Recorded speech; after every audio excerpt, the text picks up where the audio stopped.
Marvel's master of multiversal magic. Greetings, fellow multiversal adventurers. It's an honor to have you back in this saga that has us all hooked. Official channel statement: this story is 100% epic fiction, so please don't attempt real magic. The results aren't guaranteed and insurance won't cover it. The rights to this masterpiece belong entirely to its brilliant original author. We are just a barge sharing it with you. Do you want to keep being part of this amazing community? Join our ninja army of subscribers on YouTube and give this content a like. And for true fans, our Patreon has exclusive ninjutsu waiting for you. Chapter 701: Attack on Chantang Pass.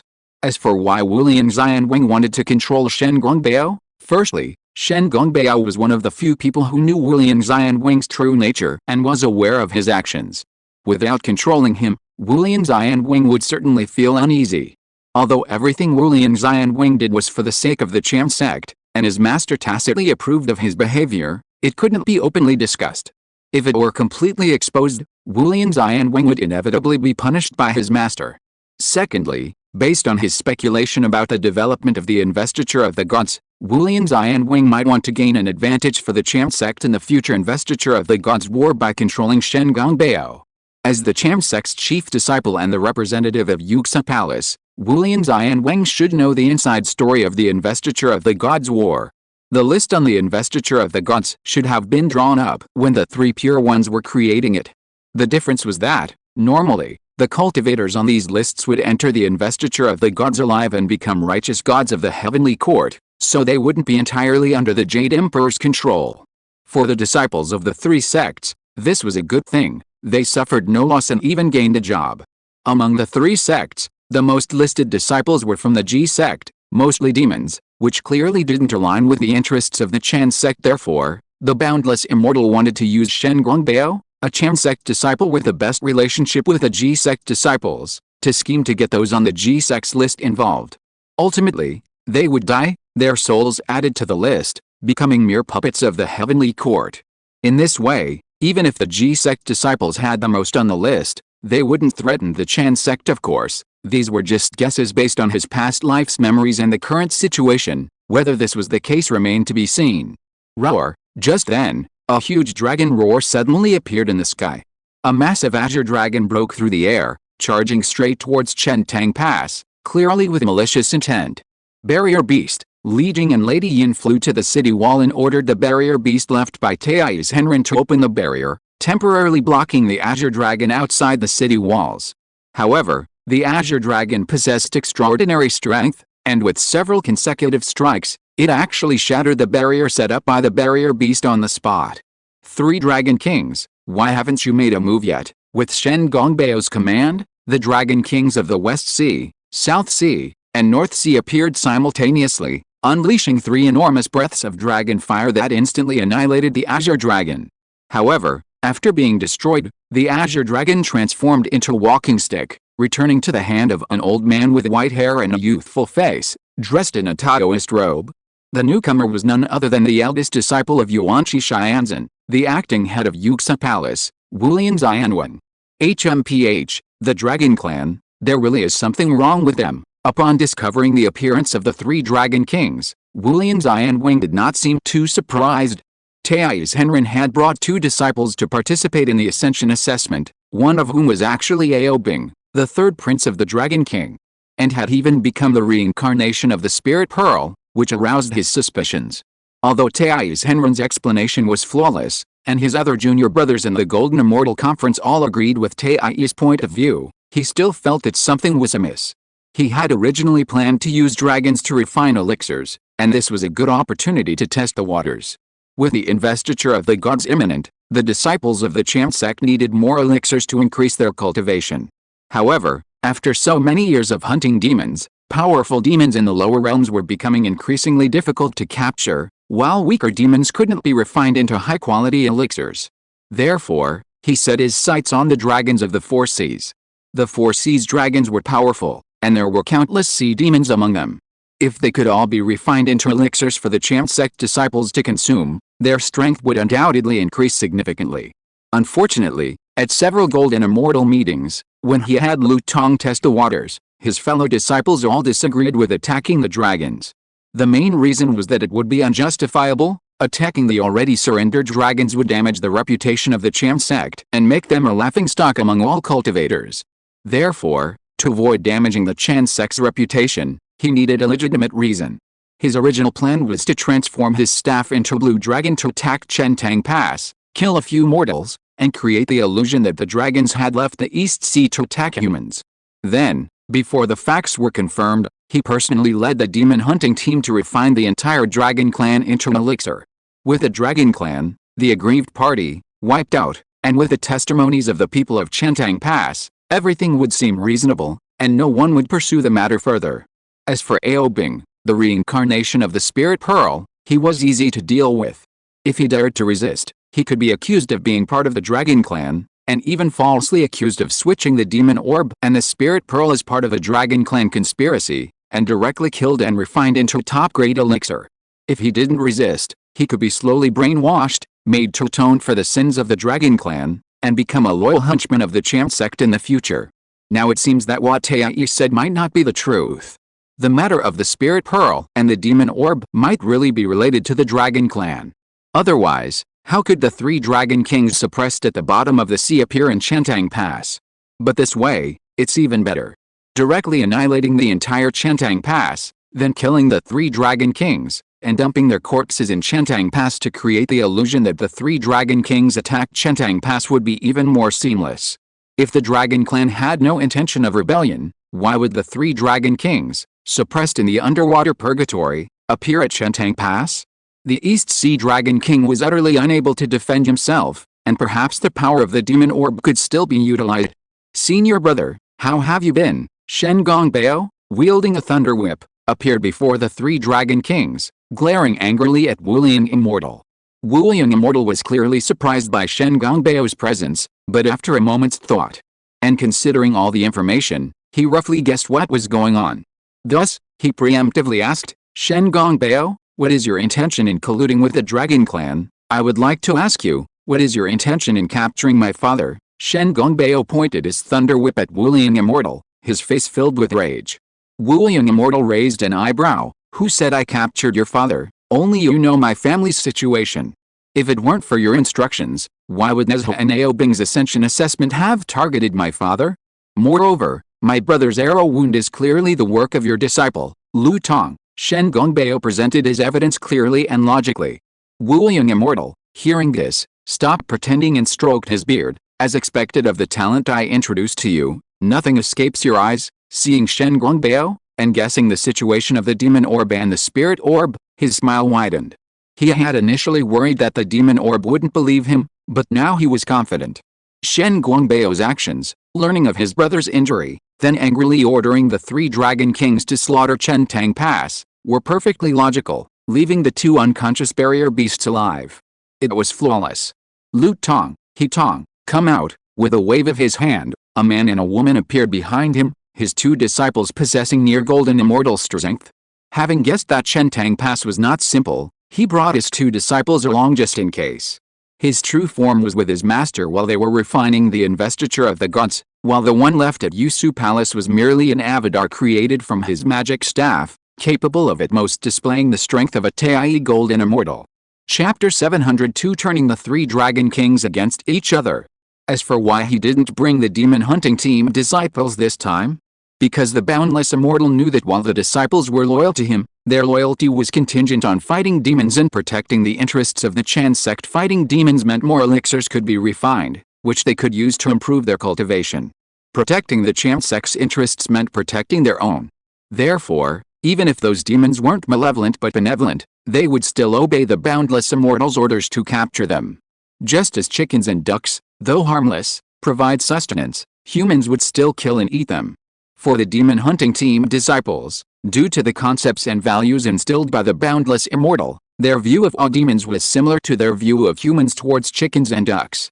Those demons who had joined the Jade Void Palace, like the Deer Boy, the Crane Boy, and Shen Gongbeo, were like vicious dogs kept by elders and leaders. They had to be respected on the surface, but inwardly despised.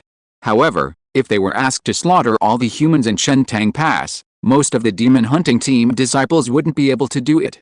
Most humans wouldn't feel anything killing chickens, ducks, pigs, or cows, But killing people is a different story.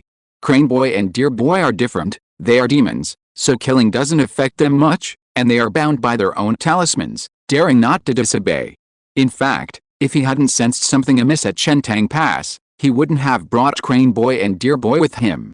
Because destroying Chentang Pass and killing so many mortals, even if he was the senior disciple of the Chan sect and doing it for the sect, would definitely bring him bad consequences if exposed.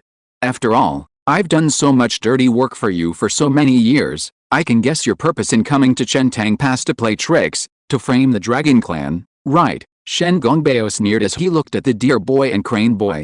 With him, the 3 Dragon Kings, and the Black Dragon Taoist below, even if Wulian Immortal Wen brought Deer Boy and Crane Boy, they couldn't completely destroy Chentang Pass. So he wasn't afraid. However, what happened next made his expression change drastically. Interested in making a deal, Immortal Master, the West Sea Dragon King didn't attack Wulian Immortal, but instead flew to the opposite side of him.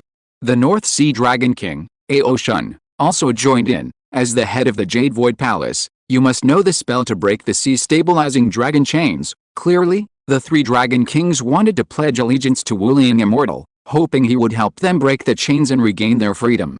This was their only chance to escape. They had originally intended to lure the Black Dragon Taoist, but he had hesitated and hadn't made up his mind to help them. If they waited for Ao Bing and Nezi to return as immortals, it would be too late. They would be imprisoned in the underwater hull by Ao Guang again, with no chance of escape. Therefore, even knowing that pledging allegiance to Wulian Immortal would come with limitations, they didn't want to give up. Knowing, so what? Wulian Immortal's face first showed surprise, then his brow relaxed. Unexpectedly, these 3 suppressed Dragon Kings had other intentions. This was truly heaven's help. He had originally thought that capturing Shen Gongbeo and the 3 Dragon Kings would require considerable effort. Now, if the 3 Dragon Kings were willing to surrender, it would be effortless. Moreover, the scene was more realistic. It was indeed the dragons attacking Chentang Pass, and no one could uncover the truth. You're going to betray us? Shen Gongbeo was incredibly clever. Just as Wulian Immortal Venerable had guessed the 3 Dragon Kings' purpose, he had also guessed it. If the 3 Dragon Kings betrayed them, everyone would die today. HMPH, 1,000 years ago, the 4 brothers fought against the immortal realm together. Who was the first to betray us and cast us into purgatory? Wulian Immortal Venerable wants to deal with Ao Guang. We couldn't be happier, the South Sea Dragon King Aoken retorted angrily. Ao Run smiled and looked at Wulian Immortal. We've long heard that Wulian Immortal employs people without regard to background, and you must know our strength. If you can save us from purgatory and help us attain immortality, we are willing to serve you as slaves. Plus, we'll offer you the secret of the Spirit Pearl and the Demon Pill. And Ao Guang's plan, the North Sea Dragon King, fearing Wulian Immortal would refuse, quickly added. You lowly ones.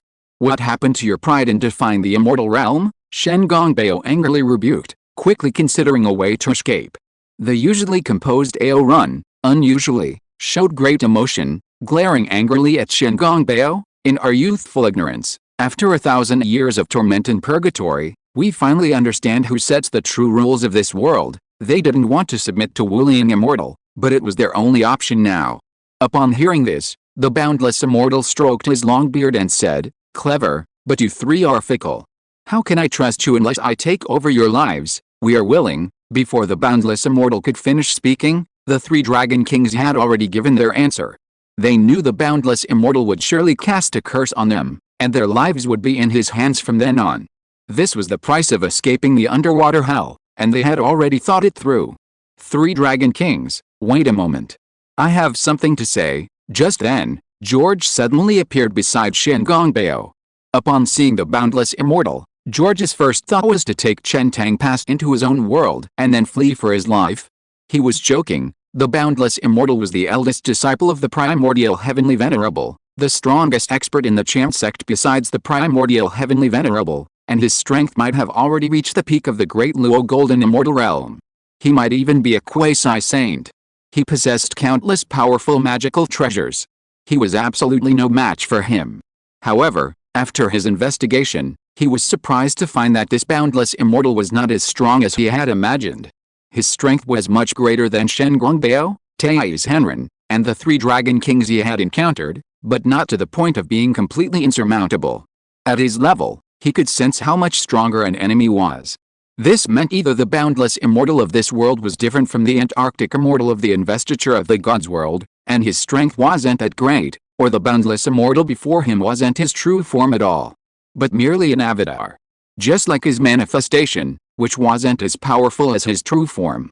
Furthermore, he had a trump card to prevent the 3 Dragon Kings from joining him, so after setting up a magic array that could potentially absorb the entire Chen Tang Pass into his world, he flew up. "Who are you?" The boundless immortal narrowed his eyes upon seeing a strange cultivator appear, temporarily preventing the 3 Dragon Kings from joining him. This cultivator before him gave him a strong impression.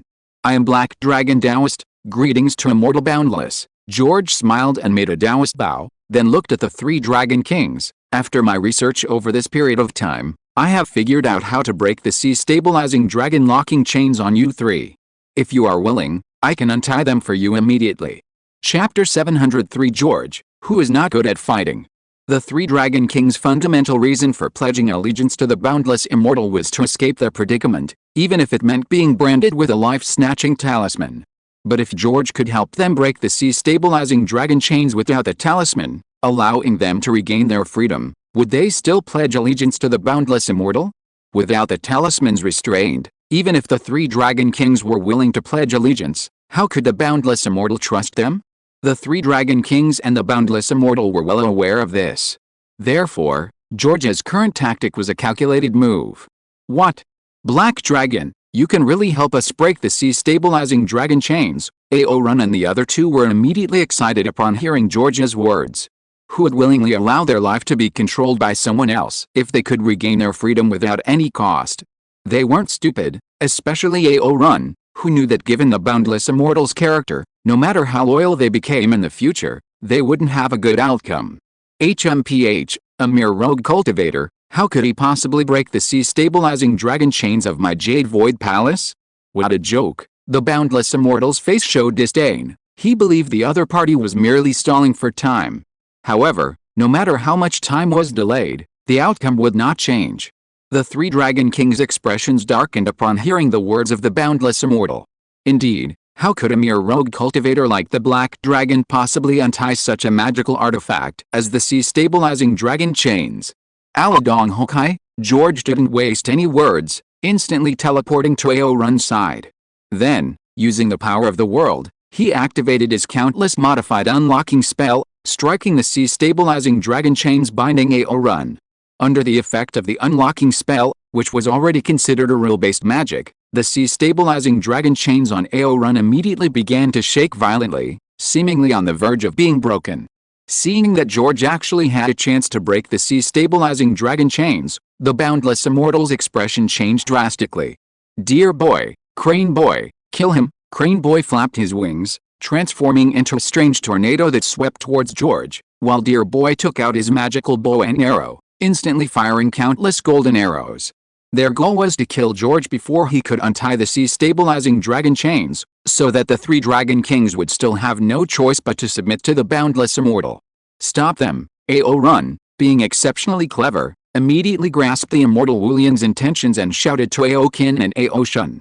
Although Aokin and Aoshun weren't particularly bright, they knew that listening to Aorun was always the right thing to do, and they unhesitatingly blocked the attacks of the Crane Boy and Deer Boy.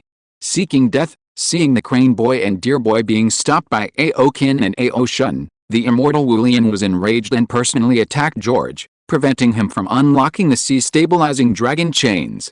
However, he was stopped by Shen Gongbeo wielding a thunder whip. But Shen Gongbeo was no match for the immortal Wulian, and after a few moves, he was severely injured and sent flying towards the city wall. Fortunately, at this moment, Li Jing and Lady Yin also organized the Chen Tang Pass garrison, using heavy machinery and bows and arrows to launch an attack on the immortal Wulian. The sea monsters, also under the orders of the 3 Dragon Kings, fearlessly blocked the immortal Wulian's path. It was precisely because of these obstacles that George had ample time to unlock the sea-stabilizing dragon chains. Heaven and Earth Divergent Sword, the unlocking spell alone wasn't enough to completely break the sea-stabilizing dragon chains. So, while using the unlocking spell, George drew the Heaven and Earth Divergent Sword and, with all his might, slashed at the already swaying C-stabilizing dragon chains. Crack, crack, crack. The 3 C-stabilizing dragon chains binding Aorun instantly broke, and Aorun regained his freedom. Black Dragon, thank you. Aorun excitedly spun around on the spot, then transformed into human form and gave George a big kiss on the cheek to thank him for helping him escape his suffering and gain freedom. This time it wasn't a deliberate temptation, but genuine joy at gaining freedom. We're all friends, no need to thank me. George paused for a moment, but quickly recovered, smiling and waving his hand. Friend, alright, then Aorun, will consider you my friend. Aorun knew that the Black Dragon helped them break the C-stabilizing dragon chains more likely because he didn't want them to submit to the Boundless Immortal, leading to the destruction of Chentang Pass. However, the Black Dragon genuinely helped them unlock the dragon-stabilizing chains without making any demands. She didn't even ask for their help against the Boundless Immortal. Therefore, even if the Black Dragon's words were somewhat exaggerated, she was still willing to befriend her. Awaken, leave her to me. You come here and let the Black Dragon unlock your chains. Aorun casually grabbed to the side, creating a special rift, quickly switching places with Awaken and taking over the hold off the Crane Boy. George didn't slack off either, using the unlocking spell in conjunction with the Heaven and Earth Ecstasy Sword to unlock the chains on Awaken. Ha ha ha, I'm finally free. Good, Black Dragon, I'll remember this favor. Putting everything else aside, with me, Awaken, here today, I'll definitely help you guard Chentang Pass. Compared to the exceptionally intelligent Aorun, Awaken's mind was much simpler, and he didn't think so much. During their time together, he had come to think that the Black Dragon was a good person, with a pleasant voice, and they often drank and ate meat together, listening to him boast about the glory days of the Dragon Clan. Now, he had even helped him break free of the dragon-locking chains, freeing him from the Boundless Immortal's slavery and allowing him to escape the underwater hull and gain freedom. Therefore, he truly considered the Black Dragon a good brother, and since his good brother wanted to protect Chentang Pass, he would certainly help him. Thank you very much, Brother Ao. George patted Awaken's shoulder forcefully to express his gratitude. Of the 3 Dragon Kings, this guy was the most simple-minded, the easiest to fool, and the most honest. Little dear demon, how dare you be so presumptuous?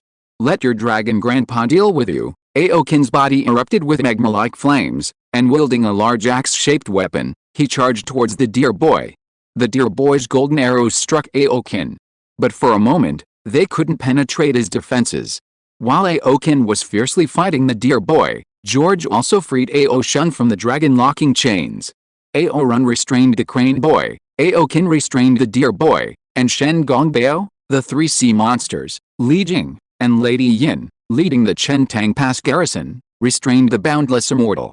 The first 2 were dominant in one-on-one combat, while the latter, despite being in a siege, was at a significant disadvantage.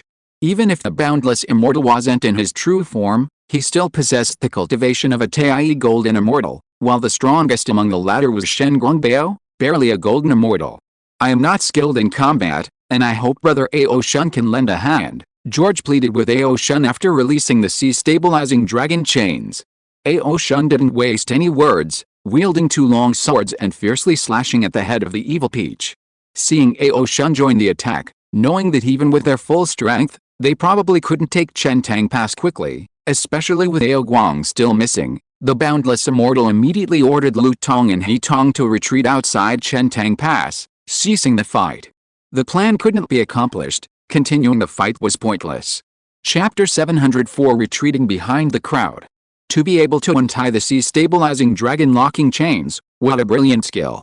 May I ask, fellow Taoist, where did you learn your master? After disengaging from the battle, the Boundless Immortal Elder didn't look at the 3 Dragon Kings or Shen Gongbao, but instead focused his gaze on George. To be able to untie the chains using his own method, even if it was only 3 separate chains and not the entire demon-locking formation, without knowing the unlocking incantation, was already incredibly impressive. With such ability, the opponent was likely not a rogue cultivator, but rather someone with a certain background. Perhaps from the G sect, or perhaps a disciple of one of those powerful rogue cultivators who existed before the creation of the world. He needed to ascertain the opponent's identity before deciding whether to kill him and refine him into an immortal pill. Immortal Elder, you flatter me. I am merely a rogue cultivator with no master. My cultivation relies entirely on self-comprehension. Being able to untie the sea-stabilizing dragon-locking chains was simply due to a fondness for studying this area. Pure luck, pure luck. George bowed to the boundless immortal elder, then feigned fear and retreated behind the crowd. George had originally intended to avoid offending this grand immortal, or even a quasi-saint, disciple of the Chen sect. However, from the moment Wulian Immortal revealed his true form above Chen Tang Pass, he was left with no choice. Since Wulian Immortal had revealed his true form, it meant he would have to silence them all unless he planted a talisman in them and made them his subordinates. George couldn't allow Wulian Immortal to plant a talisman, so he could only stand against Wulian Immortal, win over the three Dragon Kings, and help Shen Gongbeo and Chen Tang Pass. Since he was already on the opposite side and couldn't completely eliminate the opponent now, he naturally had to find a way to lower the opponent's guard against him. In fact, if he went all out, there was a good chance he could directly kill Wulian Immortal and Crane Boy and Deer Boy. Wulian Immortal might still have some magic weapons he hadn't used yet, but George also had many trump cards, perhaps even more. However, killing Wulian Immortal and Deer Boy and Crane Boy now was completely unnecessary. Through his repeated probing, he had already confirmed that the Boundless Immortal was not his true form, but merely an avatar of the magical artifact. Therefore, even if he killed him, he would only be killing an avatar, and would expose his own trump card. Furthermore, the investiture of the gods hadn't even begun yet, and the G sect and the Chen sect hadn't broken ties. Killing the Boundless Immortal now would completely offend the entire Chen sect, making it difficult to even join the G sect. Although it was just an avatar, the Boundless Immortal was still the Chen sect's chief disciple and current leader, representing the sect's reputation. No matter how serious the mistake, he couldn't be directly killed by an outsider. Therefore, from the beginning until now, he had consistently presented himself as a rogue cultivator who wasn't skilled in combat but was adept at breaking formations. When he helped Thais Henrin fabricate stories, he completely erased his own existence. In this way, although he would incur the Boundless Immortal's resentment, if the Boundless Immortal wanted to deal with him in the future, he wouldn't pay too much attention. At most, the Boundless Immortal would send out the Deer Boy and Crane Boy. And the Deer Boy and Crane Boy combined wouldn't be enough to defeat him alone. Sure enough, upon hearing George's explanation in his retreat behind Shen Gongbeo, Wulian's eye and wings furrowed brows relaxed, and he shifted his gaze to Shen Gongbeo. In his view, George's explanation was reasonable. If you were truly just a weakling skilled only in breaking techniques, he posed no real threat. What he feared was that George might have a powerful backer. Some rogue cultivators existed since the time of Pangu's creation of the world, and even his master, Yuan Shi Xianzhen, would have to treat them with caution. Standing in front of George, Shen Gongbeo couldn't help but twitch his lips. Others might not know, but it was very clear that George was definitely not some rogue cultivator with only a partial understanding of breaking techniques, but a truly powerful and well-rounded individual. At least, he felt it based on George's performance during his tribulation. Even he and Tai combined probably couldn't defeat this Black Dragon Lord. Although he always claimed to have a superficial understanding, he was actually incredibly skilled in every aspect.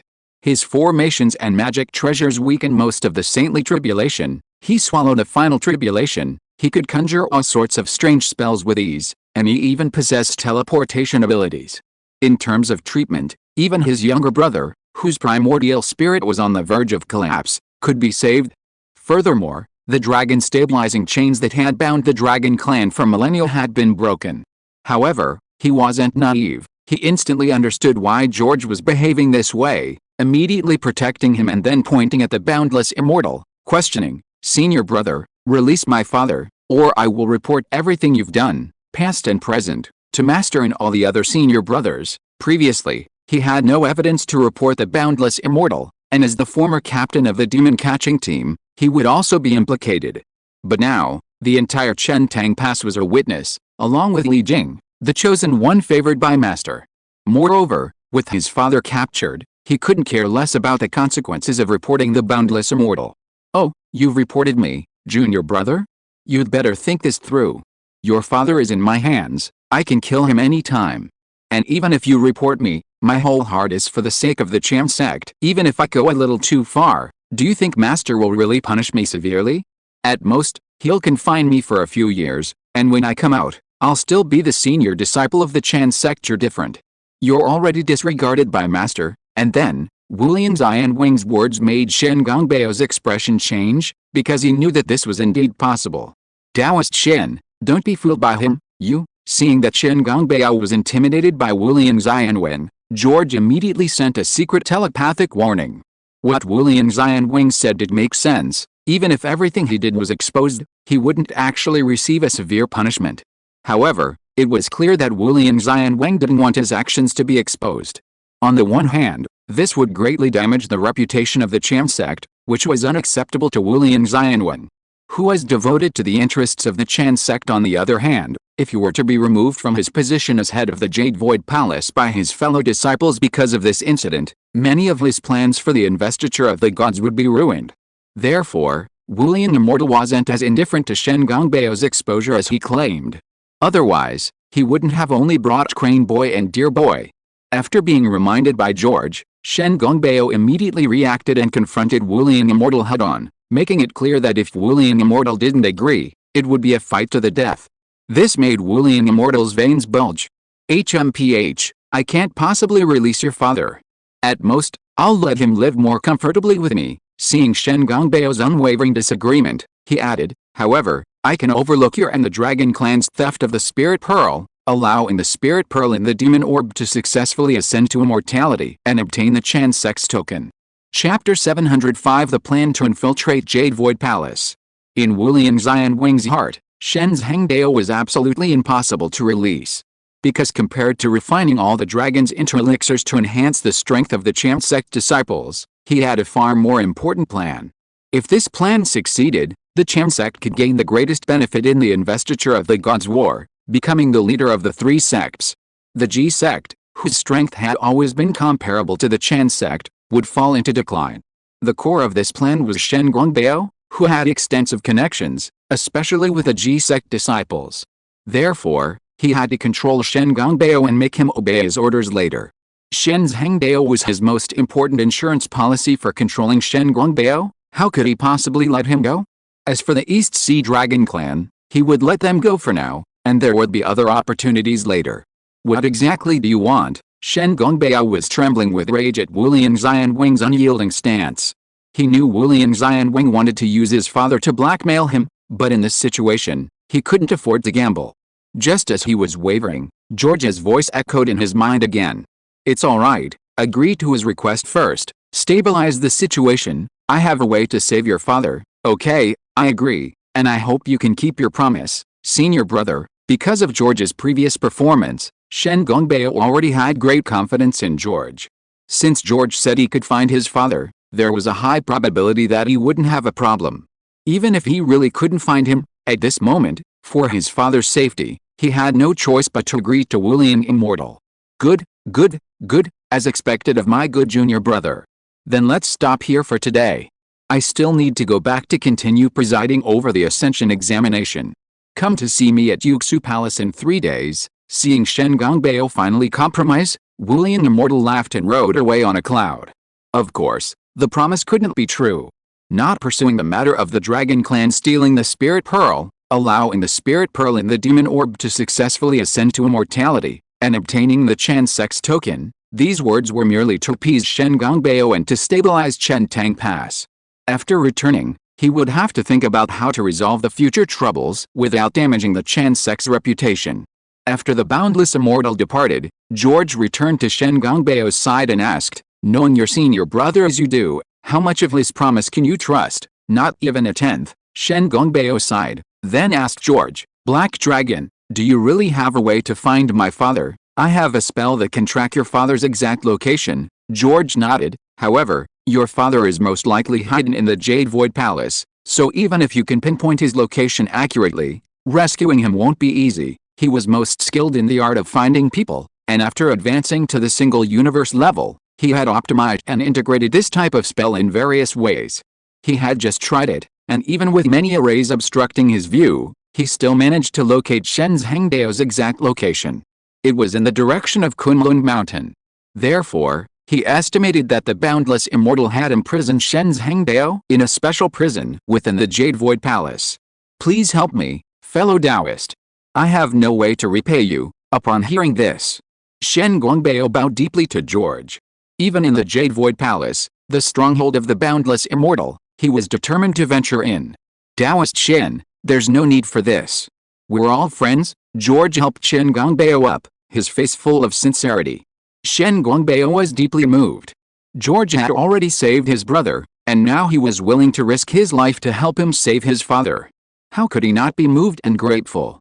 However, the Jade Void Palace is dangerous. This matter needs further consideration. George looked at the 3 Dragon Kings beside him. Actually, he had already made Shen Gongbeo owe him a great favor by saving his brother, so there was no need to risk helping Shen Gongbeo go to the Jade Void Palace to save Shen's Hangdeo. However, he thought that since he had already offended the boundless immortal, he might as well go all the way. With the boundless immortal's true form absent, the primordial heavenly venerable also absent, and the 11 golden immortals of the Champ sect also absent, the Jade Void Palace was at its weakest point. He would pull off a big heist. He had heard from Shen Gongbeo that the boundless immortal had captured many demons over the years and refined a large number of top-grade elixirs. If they could seize this opportunity to steal all those elixirs, their cultivation would undoubtedly increase significantly. However, relying solely on him and Shen Gongbeo would be too risky. They would need other assistance. Black Dragon, I owe you a favor, but it's impossible for me to accompany you to the Jade Void Palace. Before the impulsive Awaken could agree, the astute Aorun had already stepped forward and given her answer. She was grateful to George, but she was also rational and able to recognize reality. What she had said to Wulian Immortal wasn't entirely false, part of it was true. The 1,000 years of suffering in the underwater hull had made her truly understand the power of the Champ sect and the consequences of opposing them. The main reason she had stopped Wulian Immortal was because she needed George to help them break the sea-stabilizing dragon chains. It was for self-preservation. But now, asking them to risk their lives at the Jade Void Palace was something she certainly didn't want to do. Dragon King, don't be so hasty in refusing. Please hear me out, George said, unsurprised by Aorun's reaction. He organized his thoughts and began to persuade her. While it was a persuasion, it was also the truth. Although Aorun, Awaken, and Aoshen have had the sea-stabilizing dragon chains removed, their true identities remain those of fugitives from the rebellion. To survive and avoid recapture, they must remain on the run. Crucially, their numerous sea monsters remain trapped by the chains, suppressed in the underwater hell. The boundless immortal elder likely doesn't want to release these 3 high-quality elixir-producing materials unless the 3 dragons are willing to be bound by talismans and lose their freedom again. Rather than that, it's better to join them in storming the Jade Void Palace, rescuing Shen's Hangdeo, and stealing all of the boundless immortal elder's elixir. They can then share the spoils, obtaining a large quantity of elixir to significantly boost their strength. In this world, in this situation, increasing their strength is the only viable option for the 3 of them. Furthermore, he promises to persuade the East Sea Dragon King, Aogwang, to abandon the formation suppressing the sea monsters and release them. After hearing his explanation, Aorun was indeed tempted. If it's truly as you say, then I might consider it, as a way of repaying the favor of helping us untie the dragon-stabilizing chains, just as George had said, in this impending war of the gods, and on the road to being wanted and hunted in the future, only by increasing their own strength could they have a chance of self-preservation. Even cooperating with Aogwang, whom they had hated for so many years, wasn't unacceptable. If Aogwang really agreed to George's plan, then Aogwang's status would become the same as theirs, a wanted criminal by the Champ sect and the Heavenly Court. How ironic that was, and exactly what they wanted. Chapter 706 Your big brother is still your big brother. Having dealt with the 3 Sea Dragon Kings, George and Shen Gongbeo, through the passage left by Aorun's sky-splitting claw, arrived directly at the core of the East Sea Dragon Palace's sea-stabilizing dragon-locking chain-sealing formation. What George saw was countless pools of magma possessing terrifying heat, surrounded by stone pillars covered in formations. Colossal dragons coiled around these pillars, constantly providing magical power to the formations and maintaining their power. At the core of the formation was a colossal stone pillar. Coiled on this pillar was the most powerful dragon, Aogwang, the East Sea Dragon King, who was also the core power supplier and controller of the formation. This stone pillar. George looked at the stone pillar at the core of the formation, his eyes showing surprise. He could sense that the stone pillar Aogwang was holding was far from ordinary, containing immense power. It was probably an extraordinary magical artifact. Then, a bold guess suddenly occurred to him. This is the Dragon Palace of the East Sea, and what is the most famous magical weapon of the Dragon Palace, especially the staff-shaped one? What went wrong? Sensing Shen Gongbao's aura, Ao Guang immediately opened his dragon eyes, revealing a puzzled expression. Logically, Shen Gongbao was supposed to be overseeing the 3 dragon kings surrounding Chentang Pass. He wouldn't be returning unless something extremely important happened, especially not with a black dragon Taoist. Ao Guang, Wulian Immortal Wang, Shen Gongbao solemnly recounted the entire incident, including George's plan. Wulian Immortal Wang's promise is unreliable. The previous plan is impossible to complete. We can only prepare for the worst. Alice, I didn't expect it to come to this final step. I was too naive. After listening to Shen Gongbao's account, Ao Guang understood that his plan to rely on Ao Bing's ascension to immortality to turn the dragon race around had completely failed. Wulian Immortal Wing clearly intended to use the entire dragon race to refine elixirs. If they missed this time, there would be another. How could they defend against it forever? Since that's the case, let's proceed according to your plan. Indeed, it's still best to have Shen Gongbao persuade him. The success rate will be higher then. George saw that Ao Guang didn't resist too much and accepted his proposal, secretly sighing to himself. Compared to him, Ao Guang definitely trusted Shen Gongbao more, so having Shen Gongbao persuade Ao Guang would have the highest success rate. The key was that Ao Guang's submission to the Heavenly Court and the Chan sect was never genuine. 1,000 years ago, he chose to surrender to protect the entire Dragon Clan. Now that Wulian Xianwing wanted to frame the Dragon Clan and use the entire Dragon Clan to refine immortal pills, it would be too foolish for him to obediently guard the sea monsters and try to turn the tables with Ao Bing. In addition, Ao Bing might also be in danger in the Jade Void Palace under the current circumstances. Therefore, he was confident that Ao Guang would agree to his plan. Thank you very much. After discussing with Shen Gongbao, Ao Guang transformed into human form and solemnly thanked George. The Dragon Clan already owed George a favor for the heavenly tribulation, but this time the favor was even greater. If George hadn't promptly turned the 3 Dragon Kings against their cause, the blame for the destruction of Chentang Pass would have inevitably fallen on the Dragon Clan. If the Boundless Immortal had led his army to attack, and with 3 more rebellious Dragon Kings, the Dragon Clan would have been doomed. Therefore, it can be said that George saved the entire Dragon Clan this time. We're all dragons. We should help each other, George said with a smile. It's mainly the 3 outside. We hope the Dragon Kings can make some concessions for the greater good. Yes, we're all dragons.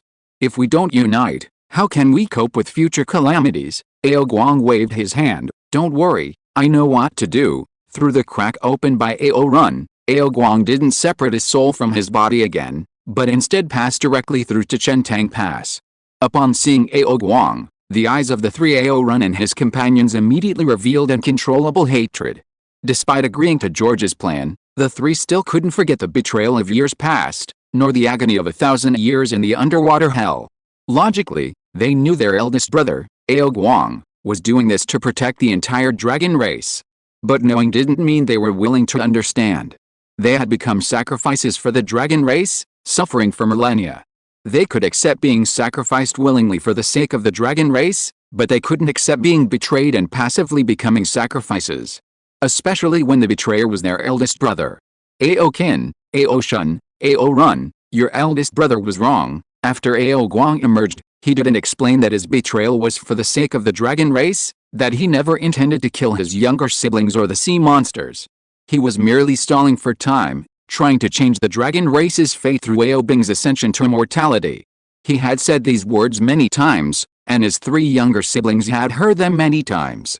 So, after emerging, he knelt directly before them. Clearly, Ao Guang's action greatly exceeded the expectations of Ao Run and the other 2, instantly swallowing back the sarcastic words they were about to utter. Ao Guang, the Dragon King with the purest, noblest, and most powerful bloodline in the dragon race, the true ruler of the dragon race, their eldest brother. Always aloof and condescending, he had never admitted his mistakes. Yet now, not only had he admitted his errors, but he had knelt before them. It was unbelievable. I thought that as long as we compromised, as long as we surrendered, one day we could gain your trust, then you could regain your freedom and restore the glory of my dragon race. I was so naive. I shouldn't have betrayed you back then. If we had worked together, perhaps things would have turned out differently. Ao Guang's tone was incredibly sincere, causing the eyes of Ao Run and the other two to redden. You don't expect us to forgive you. I will never forgive you in this lifetime, Ao Guang. Ao Run pointed at Ao Guang, his eyes darting around. Ao Guang smiled gently. It's understandable that you don't forgive your elder brother, and I don't ask for your forgiveness. I only ask that you, for the sake of being fellow dragons, work together to fight against a boundless immortal and the heavenly court, and cooperate to complete the following plan. HMPH, don't worry, since we promised the Black Dragon, we will do our best. As for future cooperation, it's not because you're our elder brother, but for our own sake. Ao Run calmed himself down and raised his head with a touch of arrogance. Your elder brother is still your elder brother. George looked through the crack at everything happening outside, marveling at Ao Guang's ability to be flexible and yielding in order to ensure his three younger siblings could cooperate well. And he really understood the situation perfectly. That's good. Having a grudge in the middle would inevitably cause problems. Chapter 707 The Rui Jingu Bang is in hand. Jade Void Palace is the Taoist temple of the primordial celestial venerable. The dangers to be wary of are not limited to the boundless immortal elder and the disciples of the Cham sect. There are definitely formations and defensive mechanisms personally set up by the celestial venerable. If they are not discovered, it will be fine, but if they are, breaking out will be extremely dangerous. Under these circumstances, there are also internal conflicts among them, and everyone will probably be on edge. Ao Guang also saw this, and given the current situation, only by easing relations with his three younger siblings can he greatly strengthen the Dragon Clan's power to cope with future crises. He was willing to betray his three younger siblings and surrender to the Heavenly Court for the sake of the entire Dragon Clan back then, so what's wrong with apologizing to his three younger siblings for the sake of the entire Dragon Clan now? Besides, he knew that he had indeed made a mistake. Release. After easing relations with his three younger siblings, the four of them returned to the underwater purgatory together.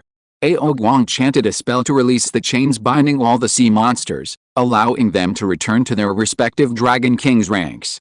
It's a pity that the Fatso isn't here. If we had his map of mountains and rivers, we could have brought all the sea monsters with us. If they were discovered, releasing them at a crucial moment would be incredibly useful, Shen Gongbeo said regretfully. With so many disciples of Jade Void Palace, even if each of them was no less powerful than a golden immortal, they would likely be in danger if surrounded and attacked. With this army of sea monsters, they could contend with them. At this moment, George laughed. That's not difficult.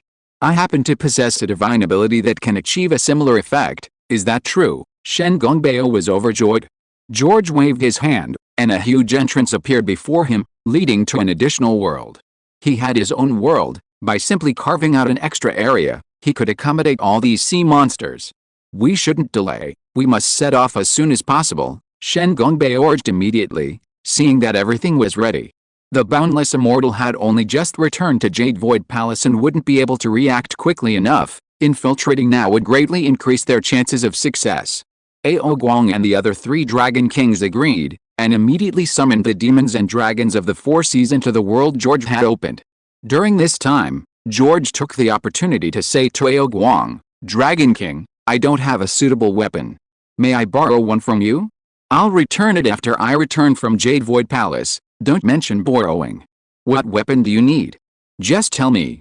I can give you 10, let alone 1. Ao Guang immediately nodded.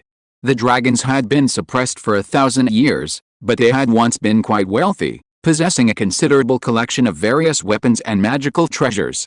While not comparable to the top-tier treasures of the three religions, they were still quite formidable. I want that one. Is that possible? George pointed to the massive stone pillar that had originally served as the main core of the demon locking array. You have a good eye. This thing is no ordinary artifact. It's the heavenly river stabilizing iron used by the great Emperor Yu during his flood control efforts. It was personally forged by Liuzi, the supreme lord of the human sect. Ultimately, it was used as the core of the demon locking array to suppress the Dragon Clan, and its power is terrifying. Ao Guang was visibly taken aback upon hearing this, but didn't back down. However, this object is extremely heavy. Using it as a weapon won't be easy. If you like it, I'll give it to you. He wasn't stingy, especially since George had done the Dragon Clan a great favor. Then thank you very much. George cupped his hands in thanks, flew directly to the massive stone pillar, and punched it hard. The terrifying force caused countless cracks to appear on the stone pillar instantly. Moments later, a thick layer of rock peeled away, revealing the true form of the heavenly river stabilizing iron. It was a large, black club with golden hoops at both ends and several large characters engraved in the middle, gleaming with a golden spiritual light. It really is the great sage equaling heaven's Ruai Jingu Bang. Seeing that he had guessed correctly, George was overjoyed. He placed his hand on the Ruai Jingu Bang and began refining this divine weapon. What he had just told Ao Guang was actually half true and half false. He didn't possess any magical weapons, but if he wanted, he could conjure various powerful artifacts at any time. Like the heaven and earth sword that had severed the dragon's stabilizing chains. Moreover, under normal circumstances, he didn't like close combat, preferring to use various magic, Taoist arts, and supernatural abilities to blast enemies to death. Or he would directly absorb them into his own world, using the laws of that world to wear them down, seal them, and slowly refine and absorb them. Therefore, he didn't take ordinary magical weapons seriously. But this one was different. It was the famous weapon of the great sage equaling heaven, Sun Wukong, who had earned his formidable reputation with this Ruai Jingu Bang. The Ruai Jingu Bang was indestructible. In terms of sturdiness, it was no less than the top-tier magical weapons. At the same time, it can change size and length at will, reaching from the 33 heavens to the 18 levels of hell. Even space itself cannot hinder it. With his physical strength, combined with the enhancement of magic, wielding the Ruai Jingu Bang, even a Tai Golden Immortal would likely be severely injured if struck by it. I wonder if the real form of that peach-shaped magic weapon could withstand a blow from my staff. Having successfully refined it and shrunk the Ruai Jingu Bang to its normal size, holding it in his hand, George felt more confident about his journey to the Jade Void Palace. After gathering all the dragons and sea monsters, he instructed Li Jing and his wife to send letters to Jinsa in the Cloud Cave of 5 Dragon Mountain and Musha in the White Crane Cave of 9 Palaces Mountain. They were to explain the whole story to Jinsa and Musha, and have them request their respective masters to intervene to prevent Wulian Xian Weng from distorting the truth. The investiture of the gods was about to begin, and the 3 religions and the heavenly court would not launch a major attack on the dragons who had already gone into hiding at this critical juncture. But things weren't so good after the investiture of the gods' war. Therefore, it was crucial to let the heavenly court and the 3 religions know that the dragon clan's hiding was entirely out of necessity. A means of self-preservation. That way, there would still be a chance to clear their name later. As for their infiltration of the Jade Void Palace, it was entirely for the purpose of rescuing people, rescuing Shen Gongbao's father, who was also a disciple of the Chan sect, rescuing Nezha, the son of the Chosen One, Jinsa and Musha's younger brother, and rescuing Aobing, the reincarnation of the Spirit Pearl. During this process, their anger at Wulian Xian Weng for using demons to refine elixirs and their subsequent destruction of all the elixirs was understandable. At the same time, they had Li Jing and his wife write a memorial and send it to King Zhou with great speed. They stated that Wulian Xian Wen, the eldest disciple of the Chan sect, intended to massacre the entire Chen Tang Pass, and requested King Zhou to condemn the Chan sect at this time. The human dynasty still held considerable influence. Many high-ranking officials in the Shang dynasty had powerful connections and considerable strength. For example, Grand Tutor Wen, a disciple of the Golden Spirit Mother of Biao Palace in the Ji sect, might not be weaker than Wulian Xian Weng himself. Even King Zhou himself was quite powerful. Therefore, if King Zhou took it seriously and pressured the Chan sect to punish them, it would still have some effect. If you are listening to this novel on a channel other than Fanfic World, it means it was downloaded and re-uploaded without effort. We warmly invite you to visit our channel, Fanfic World. There you will find the original version of this story and many other novels of various genres. We look forward to seeing you dive into a world of incredible novels. Chapter 708 Peppa Pig, Seeking Immortality by Becoming a Master. The Kunlun Mountains, shrouded in ethereal mist, were filled with immortal seekers from all corners of the world, who, like a long dragon, marched towards the gates of the Jade Void Palace. Among this procession, a seemingly ordinary young man had appeared.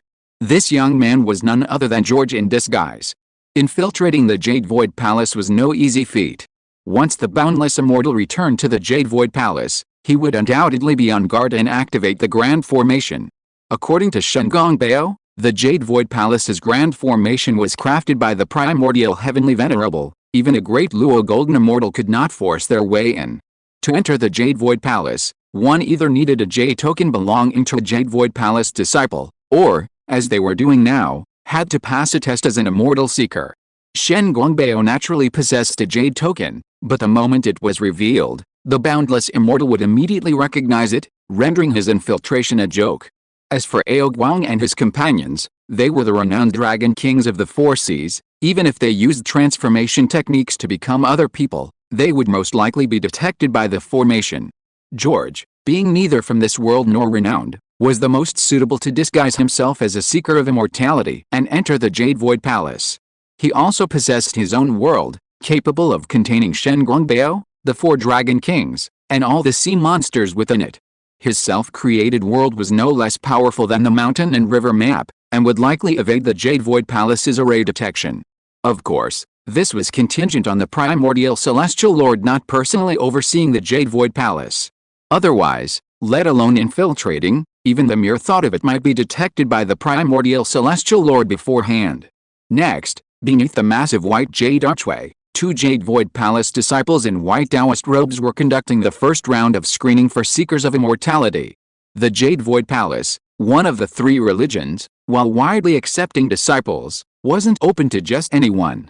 Among the 3 religions, the human religion rarely accepted disciples, and the Supreme Lord Laozi resided in the 8 Views Palace on the 33rd heaven, a place mortals were simply not qualified for.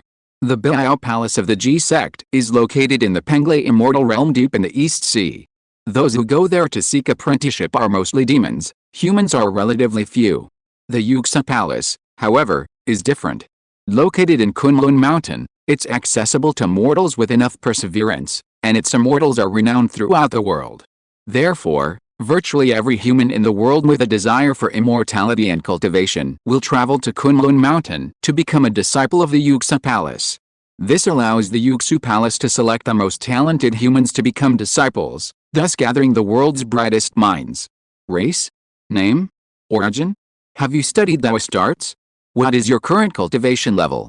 How many Taoist techniques do you know? Demon, Piki, from Langling Mountain, key refining to spirit transformation cultivation level, just learn to transform into a human. Hearing that the Yuxu Palace is a sacred place for immortals, I've come to seek apprenticeship and immortality. George wiped his face, instantly transforming it into a wild boar's head. According to Shen Gongbeo's description, if you were to seek apprenticeship as a human, he would undoubtedly undergo several trials, and even after officially entering the Yuxa Palace, it would take several months. Months later, it was too late. So, Shen Gongbeo instructed him to become a disciple under the guise of a demon, and not to display too high a cultivation level. This way, he would be directly bound and taken to the Jade Void Palace, then sent to the Heavenly Origin Cauldron to await the boundless immortal elder to refine him into elixirs. In this way, he could immediately enter the Jade Void Palace and also have the opportunity to steal all the elixirs refined by the boundless immortal elder. Demon, the seekers in the queue behind him, seeing George's head turn into a pig's head, immediately retreated in terror. Some with cultivation levels even drew their weapons and magical artifacts, ready to attack at any moment. In this era, although there were many demons like Shen Gongbeo's father who were single-mindedly pursuing the Dao, and many kind demons who never killed, there were still many extremely ferocious demons who ate people, drank blood, and wreaked havoc everywhere. Humans were the spirit of heaven and earth, and were favored by destiny. Demons could quickly increase their cultivation by eating people, so most humans deeply hated demons.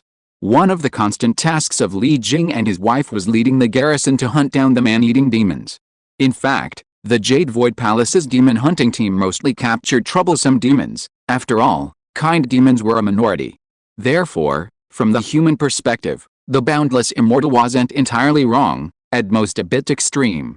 George asked himself, if you were human, a disciple of the Jade Void Palace, he couldn't bring himself to use the lives of everyone in Shentang Pass to frame the dragon race, but he wouldn't be too opposed to capturing demons and using them to refine elixirs to increase his cultivation. It's a matter of perspective. In fact, demons also kill each other. Tiger demons eat rabbit demons eat herbs. This is quite normal. Don't panic, everyone. The Jade Void Palace disciple, though somewhat surprised by George's pig demon identity, remained calm and stopped the cultivators who wanted to attack him. He spoke with an air of otherworldly wisdom. Jade Void Palace has always treated all beings equally when recruiting disciples. As long as this demon has not harmed anyone and is a benevolent demon solely focused on seeking the Dao, we will accept him as a disciple.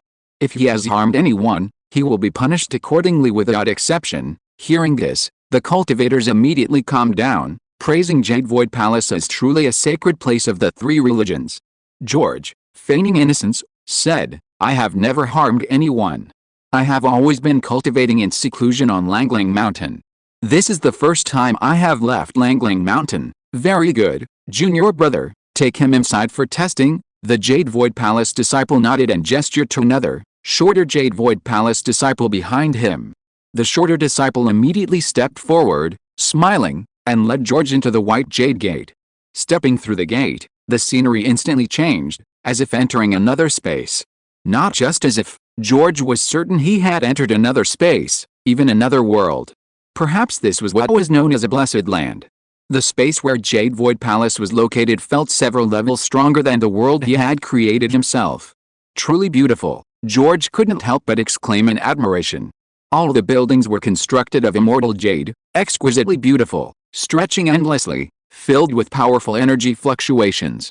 Cultivating in such an energy-rich environment would undoubtedly be twice as effective.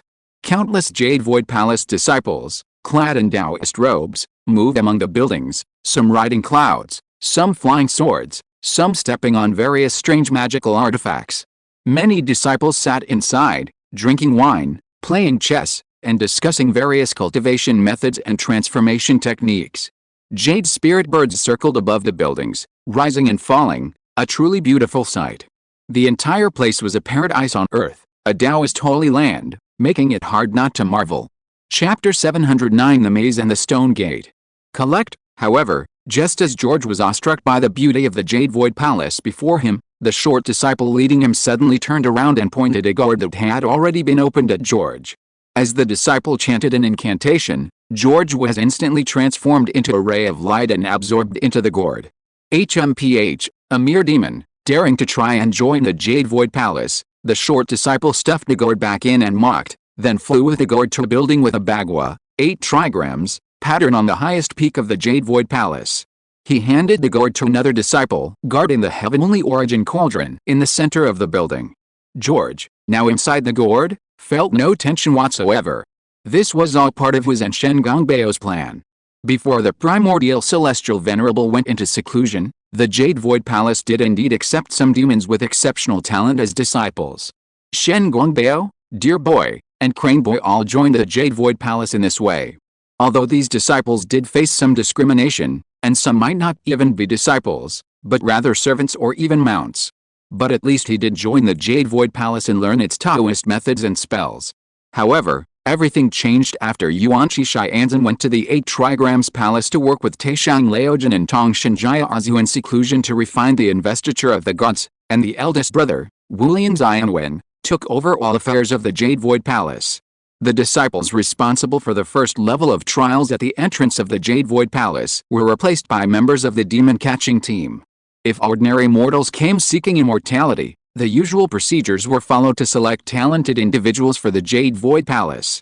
If demons came seeking immortality, regardless of whether they were good or bad, they were all taken away to refine elixirs. The gourd that the short disciple just took from George was a magic weapon that Wulian Xianweng imitated from his eldest brother, Taishang Laojin's purple gold gourd. Anyone with cultivation below the level of an immortal could be directly taken into it by chanting an incantation. Those with cultivation above the level of an immortal would not come to the Jade Void Palace to become disciples. If they did, Wulian Xianweng would personally intervene. As the former captain of the demon-catching team, Shen Gongbao was naturally well aware of these matters. Transform. Sensing the time was about right, George reached out and took out his golden cudgel, transforming it into a drill. He drilled a small hole in the sole of his foot, shrunk his body, and slipped out through the hole. Although Laozi's purple gold gourd was usually used to store elixirs, its grade was extremely high. Even a quasi-saint could be accidentally trapped inside. The gourd refined by Wulian Immortal was only good for trapping cultivators below the immortal level. Its power was far inferior. It couldn't possibly trap him. Looks like I've collected quite a few. After George emerged from his magic gourd, he saw more than a dozen gourds placed alongside his. Clearly, they contained demons who had come to the Jade Void Palace to become disciples, waiting for Wulian Immortal to come and refine them into elixirs. Let's see where the elixirs are kept. Flying to the head of the Taoist boy guarding the heavenly origin cauldron, George directly controlled him and began searching his soul to gather information. A moment later, he tossed the unconscious Taoist boy aside and waved his hand to release Shen Gongbeo and the 4 Dragon Kings. The elixirs are all inside the heavenly origin cauldron. Only the boundless immortal elder can open it. If we forcibly destroy or move the heavenly origin cauldron, the boundless immortal elder will surely notice. Aobing and Nezha have left Kunlun Mountain with a demon-catching team to go to Skull Mountain for the 3rd trial of immortality. Therefore, my suggestion is to rescue Senior Shen first, then work together to destroy the heavenly origin cauldron and seize all the elixirs. After escaping Jade Void Palace, go directly to Skull Mountain to take Aobing and Nezha away. George briefly informed the leopard and 4 dragons of the information he had obtained from the Taoist boy's mind and offered his advice. Stealing the elixirs from Jade Void Palace and taking Shen's Hangdao away silently was no easy task. Fortunately, Nezha and Aobing weren't in Jade Void Palace, eliminating another step. After rescuing Shen's Hangdao, they could directly destroy the heavenly origin cauldron, take the elixirs, and escape. Let's do it your way. After discussing for a moment, the group couldn't think of a better solution and nodded in unison. Forget everything. George immediately cast a forgetting spell on the unconscious Taoist boy, altering his memories of that brief moment, making the boy believe he had just dozed off. Shen's Hangdao, silently reciting the target's name, a map leading to Shen's Hangdao's location naturally appeared in his mind. There was no foolish splitting up, as that would only lead to being picked off one by one. George, who knew Shen's Hangdao's location, led the way, with Shen Gongbeo, familiar with the Jade Void Palace, assisting in avoiding dangerous formations, and the 4 Dragon Kings following closely behind. After half an hour, the 6 arrived deep within the Jade Void Palace, on a snowy field. It's here, Black Dragon, are you sure there's nothing here? Aoken looked at the surrounding rocks and the heavy snow, scratching the back of his head. Shen Gongbeo carefully examined the area and frowned. It's not that there's nothing there, it's probably hidden by a powerful maze. This is troublesome. I'm not very good at formations. No problem, I'll handle it. George conjured the heaven and earth divergence sword in his hand and slashed out, instantly shattering the maze in front of him. As the creator, he had studied the barriers, seals, and laws of various worlds, and had also come into contact with the formations of the Lee family and various sects in the one-person world. He himself had a considerable level of expertise in formations. Coupled with the heaven and earth divergence sword, which could split the heavens and the earth, breaking through a maze without a primordial magic weapon as its core was still quite simple. There really is a formation blocking the way. As the maze was broken, an underground palace was revealed to everyone.